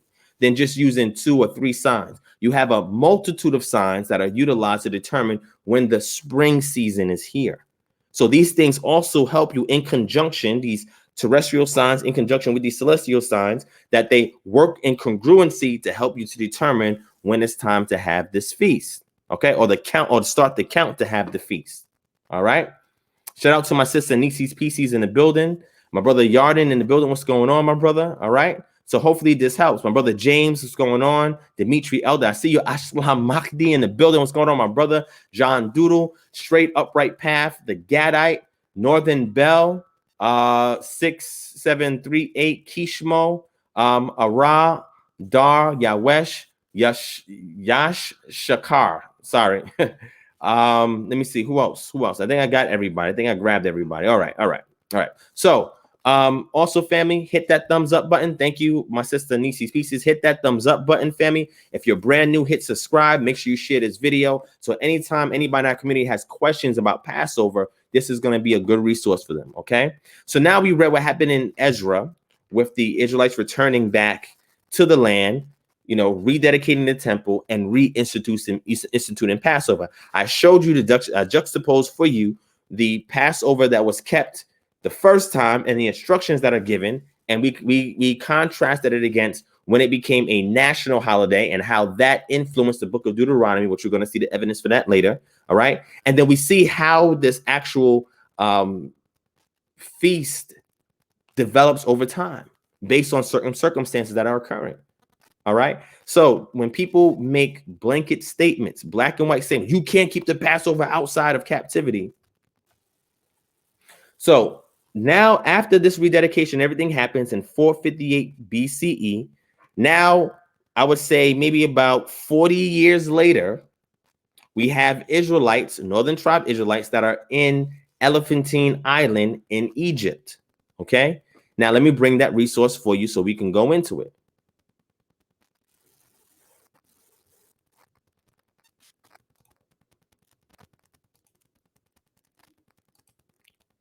Let me show you the resource on the screen. And again, all of this, if you're part of Patreon, all of this will be available, or you can just email us. But if you're on Patreon, it makes it easier because you have one place you can go and get all of this information. Okay. So let me bring it up on the screen so that y'all can see it. And this here is called the Elephantine Papyri in English, 3 Millennia of Cross-Cultural Continuity and Change by Bezalel Porton, right? And his other contributors here, okay? So the reason why I bring up this source, because in this source, we have the Passover letter in this source, right? So our Passover letter, we're going to see, Passover letter is going to be page 125, right? So let's go to page 125.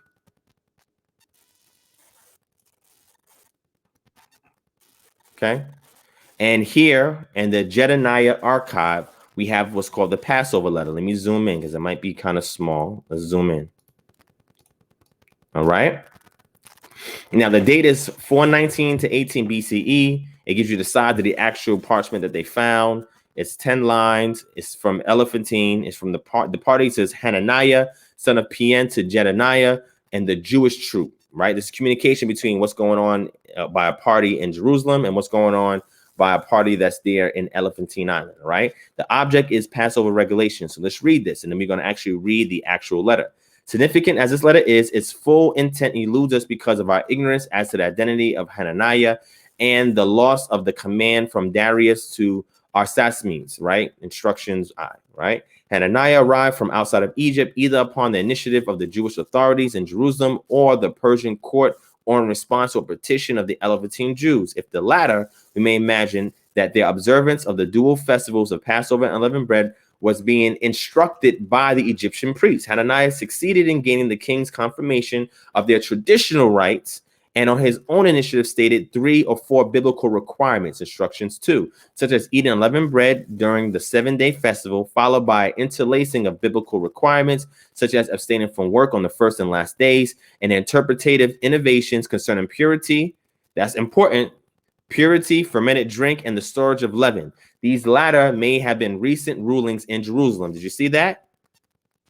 Innovations of purity, fermented drink, and the storage of leaven, that these were recent rulings in Jerusalem. Okay? So when we start to see a later Sanhedrin court, there were rulings in Jerusalem that helped to, I would say, confirm additional customs and rulings in regards to things that are done in Passover. And this kind of template is borrowed and used later on by the so-called Jews today. It says, obscure in the manner in which the first night and day of the festival of Passover was to be observed, a home sacrifice should it be, a temple sacrifice as a festal letter. This missive is reminiscent of the letters of King Hezekiah about Passover, of Esther and Mordecai about Purim, and of the Jerusalem authorities about Hanukkah. Okay, the letter is heavily smeared and may have been a palimpsest. So if you don't know what a palimpsest is, I mentioned this back in 2017 when I did a whole lecture series on the old Syriac Sinaiticus palimpsest. A palimpsest is a parchment that has writing on it, and then what somebody does is that, you know, that parchment gets stored. A group comes or a person comes much later on. They take that parchment and they try to erase what's on there and write over it. Okay, that's what a palimpsest is. Okay, so now we go ahead and reread it. I'm gonna read it for you here. I'm gonna explain some things for you. Okay, remember, we know that by Amherst P documents that this is the northern tribe Israelites that are here in Elephantine Island. Okay, we have proof of that also by them using the Elohim term with the plural verb, which is interesting because we see something different when we see it in certain places in the Torah and the rest of the Tanakh. Okay, it says, to my brothers, Jedaniah and his colleagues, the Jewish troop, your brother Hananiah. Okay, the welfare of my brothers, may the gods, right there, seek after at all times. And if you see the footnote for 6, it says the form is plural and it's not clear here and in other letters by Jews whether it was understood as a majestic singular, whether a pagan formula was used unthinkingly, or whether a pagan scribe actually wrote the letter. Now, what they're not taking into account is the divine council. And the northern tribes had kept this in their social memory through oral traditions. And now we see it in the writings of the Elephantine Papyri or the Passover letter. Okay. And now this year, year 5 of Darius the king, from the king, it has been sent to Arsemes. Now you thus count 14 days of Nisan, and on the 14th at twilight, the Passover observed, and from day 15 until day 21 of Nisan, the festival of unleavened bread observed, 7 days unleavened bread eat. Now be pure and take heed. Work do not do on the day 15, and on day 21 of Nisan, any fermented drink do not drink, and anything of leaven do not eat. Verse so, and do not let it be seen in your houses from day 14 of Nisan at sunset until day 21 of Nisan at sunset, and any leaven which you have in your houses bring into your chambers and seal them up during these days. Now, mind you, we don't have any instructions in Exodus about sealing up any leaven, right? But this is a ruling that happened recently when Ezra's troop came back and settled in Jerusalem and reinstituted their Passover, that they had this ruling that now you can store your leaven. You don't have to throw it away, but store it somewhere so you don't have access to it. Now they're saying that your drinks, it says, don't do any works. We know about that. And it says on day 15 and on day 20 of Nisan, any fermented drinks do not drink. That means on day 1 and day 7 of unleavened bread, you cannot drink fermented drink. That means no wine. Again, we don't see this in Shemot or Exodus. So this is a recent ruling during the time of Ezra. Okay. And then he says, be pure. Purification rituals. Again, we don't see that in Exodus, but we see it later on as it becomes a national holiday. Now we see the implementation, of the purification process that the Levites have to go through in order for it to be accepted by the Most High for them to perform Passover. Okay. And it says, to the sealing, my brother Jedaniah's colleagues, the Jewish troop, your brother Hananiah, son of PN. Right now, in this document, as you can see, there are tons of footnotes, which are excellent. And I think that everybody should have this and research this. It's great. I'm not going to get into all the details. I'll leave it here on the screen. So what you guys can do is at a later time, you can pause the screen and read everything that's here, or join our Patreon and I get you the document, or you have to individually email us and we can send it to you. Okay. All right. So now what I'm showing you is the fact that we had a person of contact that is now speaking with the Israelites, northern tribes in Elephantine. Guess what? They're keeping Passover outside the land. And They're communicating with Israelites that came back with Ezra and them that's living in the land 40 plus years. They're communicating with them, Nehemiah and the rest of them. They're communicating with them and they're saying, hey, is everything right? These are the instructions that we got. Is everything right? We have no response from the Israelites in Jerusalem saying, no, you guys shouldn't be doing it outside the land. You know why? Because that was not finalized in paper yet. And the text that we have today, that was not finalized. Again, the tradition started with Hezekiah, followed up by Josiah, and then they went into captivity 70 years in Babylon, come back out, rededicate the temple after it's fix and repair, and now they reinstitute Passover. And now, 40 years later, we have the Israelites that are there in Elephantine Island that are trying to confirm that they got all the instructions from Jerusalem correct. They wouldn't do that if they knew that they had to travel and go there to keep Passover.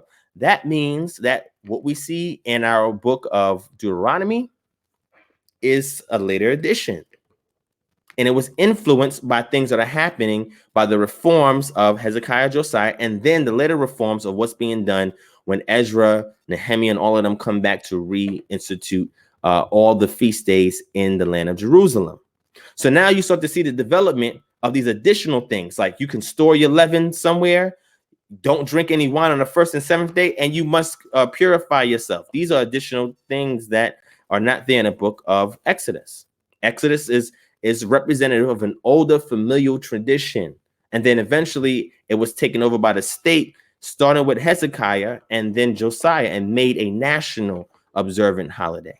Okay, remember when they split, and remember when David was there, he did what he had to do. Solomon, they did what they had to do, but then the kingdom was split. Northern tribes was keeping the familial custom part in their home. And in the south, they were going to Jerusalem until Hezekiah and Josiah was telling the people, hey, I need y'all to come to Jerusalem and keep this feast. So again, we're going through the history, we're going through the scriptures, we're going through extra biblical data. All of it is showing us that if you're going to keep it outside the land, there's particular instructions. If you're going to keep it in the land, there's particular instructions. The template is still there. The root-based template is there, but certain things are added on depending upon where you're at. Okay, so now if I wanted to implement this in my halakha today, I can say, look, all my leaven, right? I'm gonna use the tradition and say, look, instead of throwing it out, I'm gonna put it in one area where nobody's gonna touch or deal with until after everything is done. Now that storage place can be outside the house, it can be in the house. It's not specific here. Okay. As far as wine, I can say, look, I'm abstaining from wine on the first and seventh day. Why? Because hey, these are developments of the actual tradition that come up. I'm gonna use that as part of my halakha. Or I can say, look, let's go do some ceremonial washings, and through ceremonial washings, we can also use that as part of a practice to coincide with how we keep Passover. All right. Nisi said, can you drop this letter in the chat? It's a PDF form. It's not a website. It's a PDF. So I can't drop the PDF in the chat, sis. But again, this will be on Patreon. And if anybody emails me, I'll be able to email it to them. Okay. All right, family. We're at the 2-hour mark. So since you want me to keep going, let me finish. I'm almost done. All right. So now let's recap this in regards to these differences and these developments and so forth, and look at the stylistic writings of various contributors to what we have in a Chumash, or the Torah, the first 5 books of Moses. All right.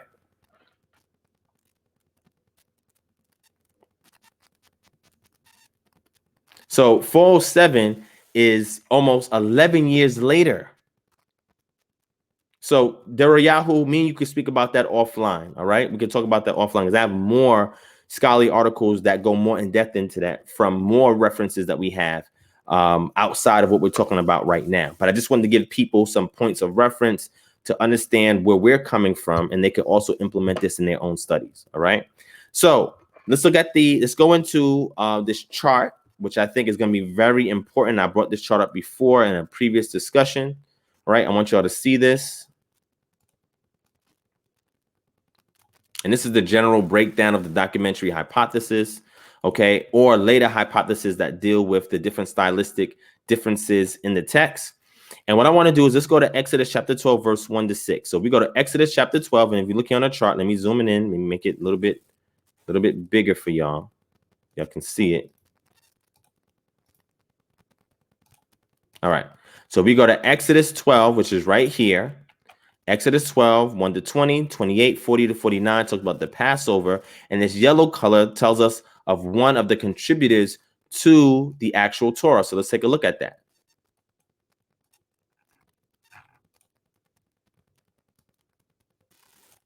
Right? So here we have P, priests in Aaron's line, defending their prerogatives as the temple establishment reacted with a sophisticated theological document shown in yellow when the Levites moved as refugees to Jerusalem after the dissemination of Israel by Assyria in 721 BCE, producing a tightly edited version of J.E. as their entree into the royal court and public appearance. So J would be the Yahwist, E would be the Elohist. It's believed that the Yahwist were based in the southern kingdom, and the northern kingdom is where the Elohist material comes from. And the priestly, after the Assyrians come and siege the northern tribes and take them out, they then began to fuse J and E together. All right, so we see a lot of hallmarks of the P scribe or the P contributors in Exodus chapter 12, but they're taking this from more traditional, older Yahwist and Elohist traditions from the north and the south, right? That's what we have here in Exodus chapter 12, right? And we read verses 1 to 6, 8 to 20, which this encompasses. We read 24 to 27. Now look, 24 to 27 is not here, interestingly enough, but it shows up here in green. So let's go down in green and see what green is. Green is the Elohist, and the Elohist is sourced from the northern tribes. And the Elohist contributed to what we see in verses 24 to 27 that I read with you earlier. Okay, so the P signature deals with verse 1 to verse 6 and 8 from which we read. But then when we get to 21 to 27, that contribution is from E, and it's not redacted or touched. We see the signature there, the linguistic signature and the stylistic signature there, and then we see the P line, which takes the J and E and makes some changes to it. Okay, so now we've seen all of this, which is important, but all of this is still pre-exilic. That's what I want you to keep in mind, pre-exilic. If we go to verses 43 to 50, let's go to 12, right? 43 to 50, you'll see your 37 and 39, 29 and 36. It says the Exodus begins. This is all the E. And then the travel log, 37a, 50, 51, which we didn't get into. I think, well, actually, we did get to 50. We did do 50 when we did it. So 50, which we touched on, is now of a gray contributor. Who's the gray contributor? Let's see who the gray contributor is. The gray contributor is the redactor. The return from the exile of the Jewish aristocracy, priesthood, and civil service to join the farmers, Levites, and others left behind required a unified vision to rebuild Jerusalem, the temple, and a functioning state of Judah. Ezra, as redacted, edited the 4 sets of documents above into one compendium, modeling on the success of J.E., but with a brilliance that earned him the appellation the second Moses. His work, the most intricate masterpiece in world literature until now, was accepted so completely that for over 2,000 years, people took the compendium known as the Pentateuch to be by one author, namely Moses himself, who actually lived 500 years before there was a written form of Hebrew. As was work, the Jewish Torah as the foundation of that culture and of hundreds of national cultures since then, that's important, now takes its place as a foundational cornerstone of our emerging world culture. So now we see what we read in verse 50 contributed to the redactor, but everything before that is either J.E. or P, which is all pre-exilic. Now, 34, we read 34 as well. Let me get 34. 34 here and 35 that we read right here is also from the yellow stream. And we saw what the yellow stream is. The yellow stream is our P. P took materials from the Yahwist and Elohist, and then he put them together, right? And maybe made a few minor redactions to make it more cohesive. Again, still pre-exilic. We find one piece, which is verse 50, that is a redaction that was added to the text, but everything else, all the other rules and regulations is all pre-exilic. And that is the point that I'm trying to make with you guys. All right, now let's go to Leviticus chapter 23.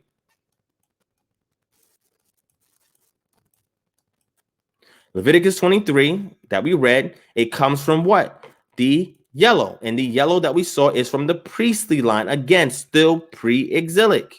Still pre-exilic. It says the P document was later integrated into the whole by cut and paste techniques. The prophet Ezekiel was associated with the tradition of Aaron's priests from the time of King Hezekiah and into exile in Babylon. So we see all of this happening, what we read in Leviticus, that start to develop over time, because it's believed that some of the prophets, remember, Ezekiel was also a priest prophet, started to piece some details together from their traditions that he maintained by knowing what the Aaronic lineage was supposed to maintain. Remember, Ezekiel was a priest, so therefore he's privy to this information, all right? So again, still pre-exilic for the most part. We get to Numbers chapter 9. Let's go to Numbers chapter 9. Numbers chapter 9, 1 to 14 is pre-exilic. We read 1 to 14. What I read to you is pre-exilic, but it's much later. Then we get the Yahwehs and Elohis, and it's much later, right? Also, we read 28 to 16, right? Let's get 28, right? 28 right here is from what? We read verse 16. Again, that part here that we read comes from what? The redactors, which is post-exilic. If we go to our 33 and 1 to 3, again, that is also post-exilic. That's considered a travel log. Again, if you want this document as well, email me and I'll send this document to you as well. I have tons of articles on this that go into more detail. This is the general overview of this hypothesis, okay? And we go to Deuteronomy 16, 1 to 8. Deuteronomy 16, 1 to 22, which talks about Passover emphasis, is in blue. When we get to blue, we write here in blue. The Deuteronomy in blue translates as the second book of the law, coming after the popular JE document produced in Jerusalem by the Levites using the ancient commandments with new annotations, which they found in the temple during the renovations of King Josiah, who they saw as a Messiah figure, another David. After Judah too was defeated, its king tortured, and the temple desecrated, the main compiler of Deuteronomy, possibly Baruch, the secretary to the prophet Jeremiah, re-edited the document to the form which we have it, reflecting expectations of a more eternal and universal fulfillment of God's messianic prophecies, as later accepted also by Christians and Muslims. Baruch may have also produced Judges, Joshua, Judges, 1st and 2nd Samuel, the northern prophet priests, and 1st and 2nd Kings, monarchs, north and south, good and bad. So now we have a situation where this starts to be written, the Deuteronomy, during the reforms of who? The reforms of Josiah. And then that tradition is kept. And now we have the redacted tradition that's added on top of that when Ezra comes back. So what I'm simply showing you is that what we see here in Exodus and in Numbers is very early than what we see in the book of Deuteronomy, and the influence of King Josiah, possibly even Hezekiah. And then later on, what we get from Ezra, all are responsible for a lot of the influence we see in Deuteronomy and other redactions that we see in the Torah, with the exceptions of the parts of Passover that I read to you that come from a much earlier source, where the people were doing it in their homes. It was a familial tradition until it was made a national one by Hezekiah, by Josiah, and then later on by Ezra from the returnees from Babylon. And if anybody wants this document, again, like I said, you can email me, kingdomharbinger@gmail.com. You guys can get it for free. Or I can just put a link there for anybody that wants these type of documents. It'll be there in Patreon that you can just go click on the link and pull it straight from my cloud folder. Okay. All right. So with this being said, I have one more source to look at, and then I'm gonna summarize everything. Okay. And then what I'll do is I'll say, write down your questions, family. Write down your questions, and I will answer them for you in part 2, because right now we're over 2 hours. I'm going to try to keep it under 2.5 hours. Let me finish up. Please, family, hold your questions, and then we'll answer them in part 2. Write down your questions, and when we go live again for Passover, we'll answer those questions for you. Okay. All right. So the last source I want to give you guys is an article that I have. That's a very good article, but it makes a point, and I'm trying to show you guys the post-exilic Second Temple Judaism developments that are now found in Ashkenazim, Sephardim, Mizrahadim, customs that we find, Yemenite Jewish customs, and so forth.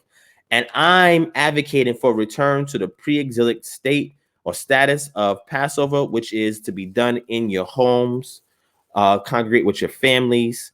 And then if you want to do it outside the home, there's no restriction against that. But if people choose to do it within their homes, there's nothing that says and the earliest instructions that we cannot do that, especially if you're outside the land of Israel. It's best to keep it in your home, because your home would be the most cleanest place, because you're an Israelite keeping the laws, than going outside your home. If you go to a place outside your home, it could be unclean. So the preference is to do it in your home, keep the familiar customs and traditions of what was known about Passover. Okay. And again, we saw a post-exilic example of Passover being performed outside the land, and people were trying to get it right. And when you read the background for the Passover letter, you'll see communication was going on back and forth between Jerusalem and Elephantine. Okay. All right. All right. So let's get into this article, and then I'm going to end off after we look at this last article. All right. Let's get this article real quick. All right. And you guys can check it out.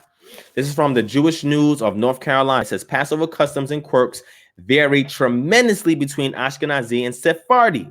This is important, because just like when we look at the Talmud, and then later on, when the Ashkenazim and Sephardim, who were separated, then became started to interact with each other, they saw that their minhagim was different, and certain things that were halakhic to one group was not halakhic to another group.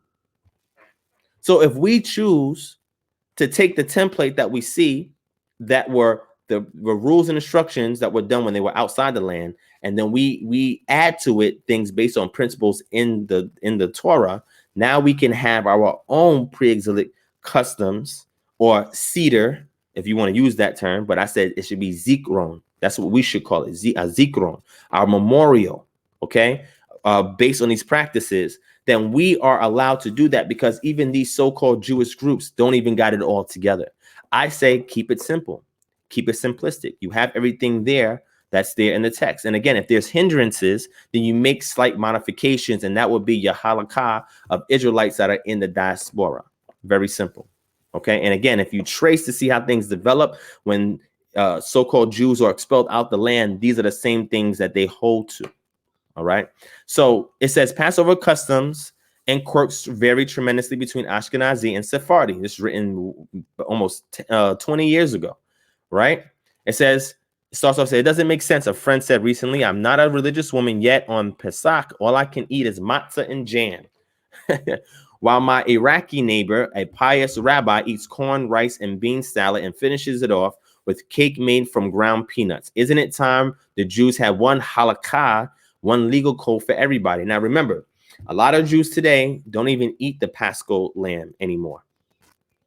Right? They don't even have a Paschal meal, because a lot of times they substitute the lamb for something else. And again, this varies wildly across the board. Okay. It says this question comes up over and over again, of all the differences in customs among different groups of Jews, and especially between Ashkenazim and Sephardim, those involving Pesach customs are the most striking. The most basic difference between Sephardim and Ashkenazim pertains to kitniot, which are eaten by Sephardim but not by Ashkenazi Jews. The literal translation of the word is legumes, which is a type of bean, but the term is a catch-all for several varieties of grain and meal that are not actually chametz. Now, remember, when they first came into Canaan, Joshua and his company, they ate of the produce of the land along with their Passover. Okay? Let's keep going. It says these include rice, corn, millet, string beans, green peas, and various kinds of dry beans such as lentils, split peas, soybeans, and chickpeas. According to the predominant interpretation, the rule also extends to the oils derived from these legumes, as well as such borderline cases as peanuts. Where does this custom come from? The origin of the ban of kitniot is lost in the midst of halakhic history. It is first referred to in writing by the 13th century codifier R. Isaac of Corbeil, author of the Sefer Mitzvot Katan, Samach. Yet he describes it as a deeply rooted venerable practice observed since earliest times by the Kadmonim, a term referring to the founders of the Ashkenazi halakhic tradition somewhere around the 10th century. Now you see this? This is important, dating these customs back. The Samach points out that the rationale for his observance is not that any authorities consider rice or lentils to be chametz, but that is an edict intended to prevent any possible mix-up between food made of these items and real chametz. Indeed, even the Sephardim who do eat rice are careful to sift through the sacks of rice several times to make sure no wheat berries or other forms of chametz have been mixed in by mistake. They don't want no yeast, right? An Egyptian-born Jew, for instance, still has childhood memories of his mother and sister sitting on the floor for hours, starting immediately after Purim to check each bag of rice 7 times. The kitniot problem was further complicated by the fact that various kinds of grains were ground into flour or meal, making it even more difficult to distinguish them from one another. In earlier generations, the kitniot custom was elicited surprise from many quarters. There were those, even in the Ashkenazi world, such as the Tosafist Rabbi Yehiel of Paris, who argued against the custom, claiming that there was no cogent reason for it. Some of the Sephardi rabbis were more outspoken and contemptuous of the custom, denouncing it as baseless and calling it a foolish thing. But gradually, it took root among all the Ashkenazi communities. By the 17th century, even such an authority as Rabbi Zevi Hirsch Ashkenazi of Moravia, who found the custom objectionable and pointless, declared that he was powerless to abolish it in practice, unless all the great rabbis of the generation unite with me in abolishing it. Only in certain situations of dire need, famine, or wartime did the rabbis waive it, and then only temporarily as needed. Even among Ashkenazim themselves, there were many variations regarding what one does or does not eat on Pesach. Anyone familiar with Orthodox society has heard stories of the proverbial neighbor's son or daughter who came home from a year of yeshiva study or suddenly became a devotee of the Hasidic group and demanded that his or her parents revise their Pesach observance. No more matzah balls in the cedar soup, no more cakes baked with the matzah meal, no more matzah beri, right? Or some readers may have noticed hotel advertisements offering Pesach vacation packages that say, no gebroks. Gebroks, Yiddish for broken, refers to cooking or baking with matzah or matzah meal mixed with liquid. This avoidance of gebroch, ubiquitous among Hasidic communities, is based upon the suspicion that matzah, even though it has been properly baked, may contain unneeded bits of raw flour that, upon moistening, may become chametz or leavened bread. Okay. None of the official halakhic codes mention this problem and even state explicitly that matzah cannot possibly become chametz once baked. But this custom, based upon the remote possibility that some bits of unbaked flour might nevertheless exist, is deeply rooted in many communities. And it goes on and on and on. But let me scroll down and get here. In terms of halakha, the major difference between an Ashkenazi and Sephardi Seder is that Sephardim do not recite the blessing over the second and fourth cups of wine, maintaining that the blessings over the first cup for the kiddush and third cup for the grace after meals cover these cups as well. So the grace after meals is a Jewish tradition based on what we see in the book of Torah that states that when you are in the land, you eat in your field, then you are to bless or thank the Most High after you've eaten in your field. This is where that tradition comes, that they pray after they eat their meals. Okay. Again, this developed into an actual tradition. Okay. It says the text of Ashkenazi and Sephardi Haggadot is basically the same, although there are some minor differences. Toward the end of the Seder, there's a greater freedom of variety among the Sephardim. Among some people, the concluding songs may be sung in a variety of languages. And remember, all of these are minchagim. These are all customs. We don't see none of this in the pre-exilic text where the Israelites were doing it in their homes until it became national. Now they had singers in place that were singing songs. This was added much later. Okay, Jews of North Africa or Asia origin and some Hasidim whose roots go back to the 19th century, Eretz Yisrael, sing Chad Gadya in Judeo-Arabic. Eastern European Jews have been known to sing a Yiddish version of Echad Mi Yodea, who knows one. The German Jews sing Adir Hu, the hymn ending in a prayer for rebuilding of the temple in medieval German. On the last day of Pesach, there are various ways of celebrating and reenacting the parting of the Red Sea. Again, these are all customs that developed over time that we don't see prescribed in the pre-exilic text, specifically of Torah. In many communities, both Ashkenazi and Sephardi, it is customary to gather toward midnight in the synagogue or in the town square to recite the Song of the Sea, Exodus 15, with much singing, dancing, and rejoicing. So I'm an advocate that the Song of the Sea and the Song of Moshe should be sung by Israelites who want to keep it outside of the land, because these are songs that were created when Moshe was with the children of Israel for those 40 years, right? Especially after the deliverance from Misraim. So this is something that would be a pre-exilic custom or practice that you can actually implement into your ritual or your zikron. your memorial. Okay. Among Moroccan Jews, the end of Pesach is the portal to the Min Mauna, the great Moroccan festival in honor of Rabbi Maimon, father of Moses Maimonides, a beloved leader of Moroccan Jewry more than 800 years ago. During the evening of the Min Mauna, people traditionally visit one another in their homes and ply each other with freshly prepared chametz food, such as the thin fragrant pancakes known as mufleta, stuffed dates, sweets, and other delicacies. But the question remains, why should Jews continue to observe customs such as kitniyot today when Jews from so many places have been ingathered in one state? Is there no way that the rabbis can unify Jewish practice on such a basic point?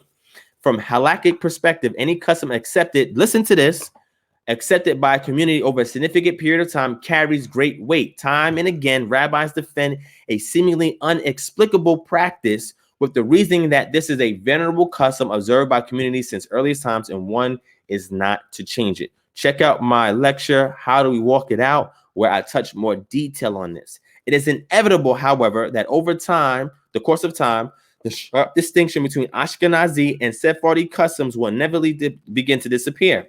They will be replaced through a process of organic change by a more uniform custom, at least among Israeli Jews. Perhaps my friend, if she's still around then, may be able to legitimately enjoy her neighbor's rice and bean salads. If not, then perhaps her grandchildren and great-grandchildren will be able to do so.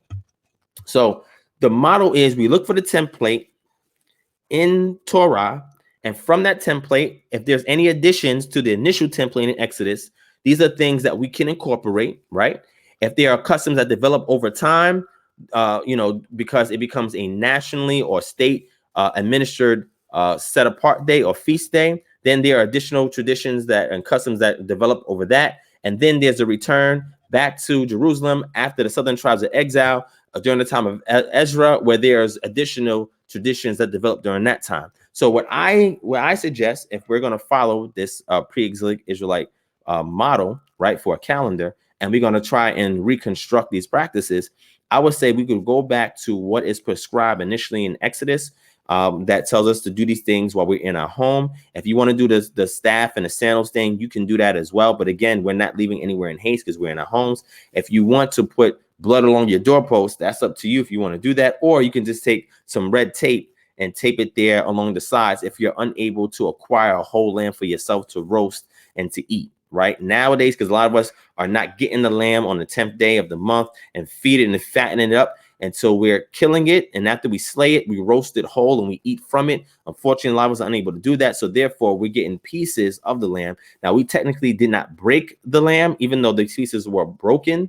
Right. Or you can get some people will go and get alternative means to get their lamb. So that way they can keep in with the customs. But you can make these halakhic changes due to your exile nature, your captivity nature, where things start to develop over time because you're not in a sovereign capacity to complete everything as fully prescribed. Okay, so when I go over this week, when we do our Zikron, or what some may call the Seder or the Pascal meal, whatever you want to call it, I'm going to show you some of these things. We're going to go into some Aaronic blessings that are there in Torah. Right, we're going to go to the Numbers chapter 6. We're going to do an Aaronic blessing, right? And again, that is not prescribed, but that's something that would have been done by the children of Israel while they were 40 years in the wilderness outside the land. They would have been singing the songs of the sea. What we have, the song of victory. So we have a song by Moses, song by Miriam. These things we will also recite and say as well, because these are things that would be conversation pieces amongst them while they are assembled in their homes, keeping Passover. Right, we're going to have the bitter herbs, our unleavened bread, and we're going to have our lamb. Now, what we see with the northern tribes and Elephantine, they got word back that now fermented drinks are not to be done on the 1st and 7th day, but you can drink wine in between.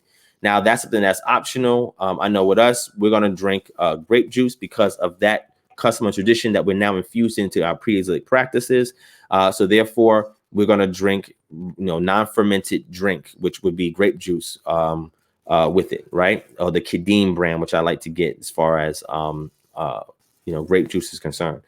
So that's something that we're going to implement, but that's not a requirement of the meal. But they did drink, wine along with the meal. And there were no prescription in Exodus about you having fermented or non-fermented drink. It doesn't speak of that. We see that develop later on as a custom that may have developed as a ruling under the reign of Ezra, right? When Ezra was there doing this thing. Okay. So what I'm going to construct is a couple of things. I'm going to give an explanation for it, and I'm going to try to keep everything as pre-exilic as possible. And some things may be halakha in nature, right? Because we are allowed to develop our own halakha, right? Where we're at. Just like there's certain halakhic practices that differ slightly amongst the Mizrahadi, the Sephardim, and the Ashkenazim, and the Yemenite Jews, and Jews in other places like in Asia and India, etc. There are some slight differences, right? The Ethiopian Jews as well, the Bene Israel, the Ethiopian Jews as well, Beta Israel, the Ethiopian Jews as well has some slightly different customs as well. A lot of them that went into the land of Israel had converted over to Orthodox Judaism, but some of them still keep their familial practices that go back before they were helicoptered or brought into the land of Israel. Okay, so we as a people, as a diaspora of Israelites here in America, we can also formulate our own halakha by basing it on certain principles that are explicit in the text to fill in the areas that are implicit in the text. Okay, and then when we do the ritual, we'll go over that. That will be our zikron, right? That's what we call it. All right. So I'm done with that, family. And like I said, I'm advocating for a return back to a pre-exilic reconstruction of keeping the Pesach, because it makes us set apart from all the other so-called Jewish groups that's out there. And this is more in tune with and when I say our, I'm speaking in regards to those of us from the African diaspora by way of the transatlantic slave trade, which means those of us in the Ma'afa, okay? On the west coast of Africa, there are Israelites, individuals or groups that identify as Israelites in those areas, and in their indigenous customs, right, that they've preserved some of the northern Israelite customs in those areas, some Judite customs in those areas. And when we go back and examine those native groups, we can parse out the things that we see can be a halakhic practice based on the Torah they kept in Ani, in Igbo language, Ani, which is the land in which they lived. Because in Odinani, it's the things that are done within the land, which is similar to what we have in the scriptures, in Torah. A lot of the practices was based on the things you do when you're in the land. And we see a similar thing echoed in Odinani amongst the Igbo in West Africa, right? So if you go back into my lecture, How Do We Walk It Out, I talk about how we can parse these things out. What do we keep? What we can take out? Leverage the template, which we just reconstructed. We can add some customs if you want, based on halakha performed by Israelites who are still in West Africa, right? That have more shared affinity to us than these Ashkenazim, these Sephardim. Well, Sephardim maybe not, because some of them will also integrate into the west coast of Africa and into the Caribbean islands. But the Ashkenazim and other Orthodox Jews that we find in Israel, and the Hasidic Jews as well, we have to have practices that make us set apart.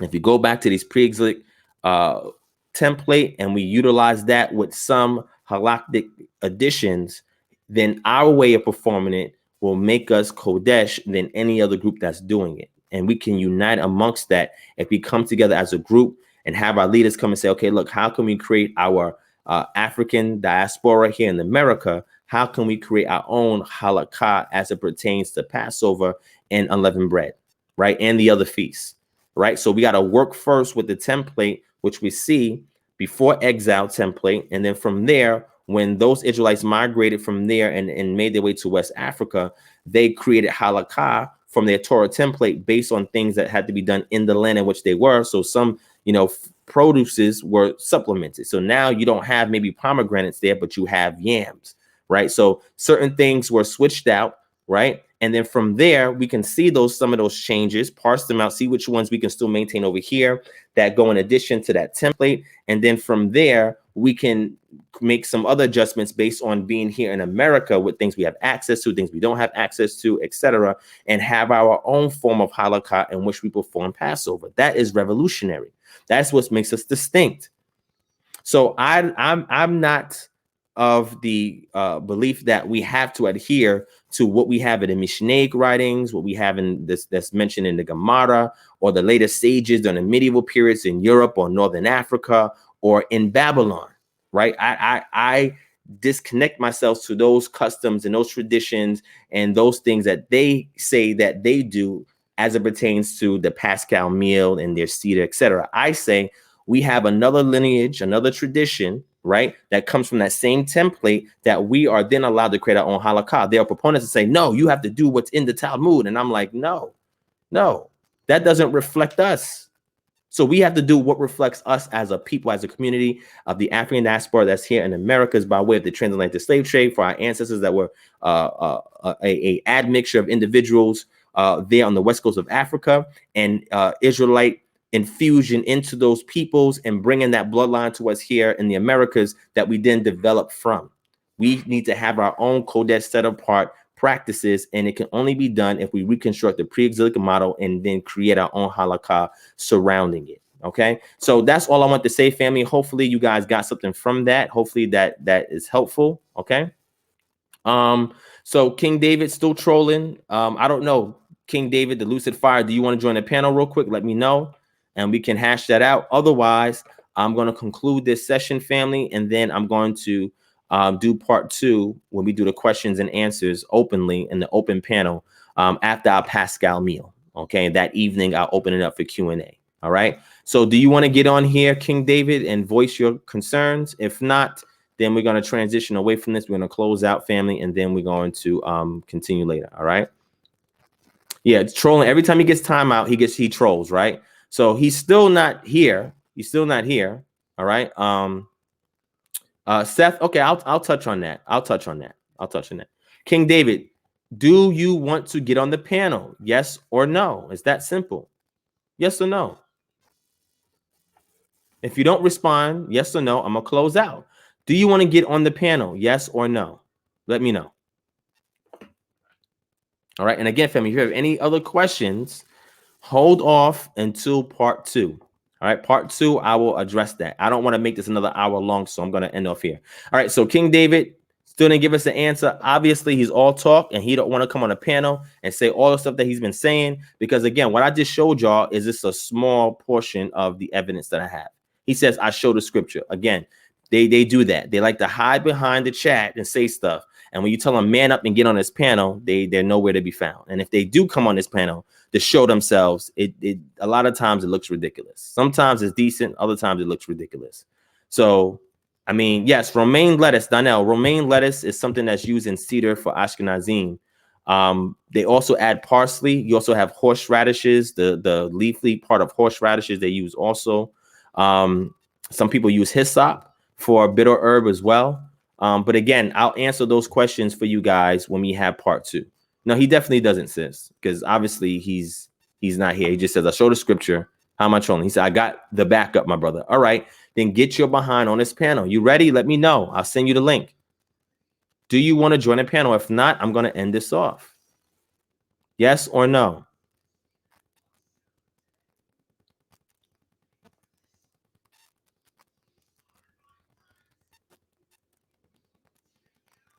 I'm just here. Okay. So he doesn't want to do it. All right, family. So thank y'all for tuning in. Hopefully this helped, clarify some things for some of y'all, because I know a lot of people are asking me a lot of questions in regards to this. And I want to make sure that I was able to give you guys some good information on it, right? Go into it thoroughly, but not too detailed, right? Because if I had to exegete everything, we'll be here all night. And also, hopefully you guys enjoyed what I showed you in regards to the calendar that we're still working on. Hopefully this makes things a little bit more easier for you guys to follow, especially here where we have the different symbols and the legend on the side and the scriptures and everything.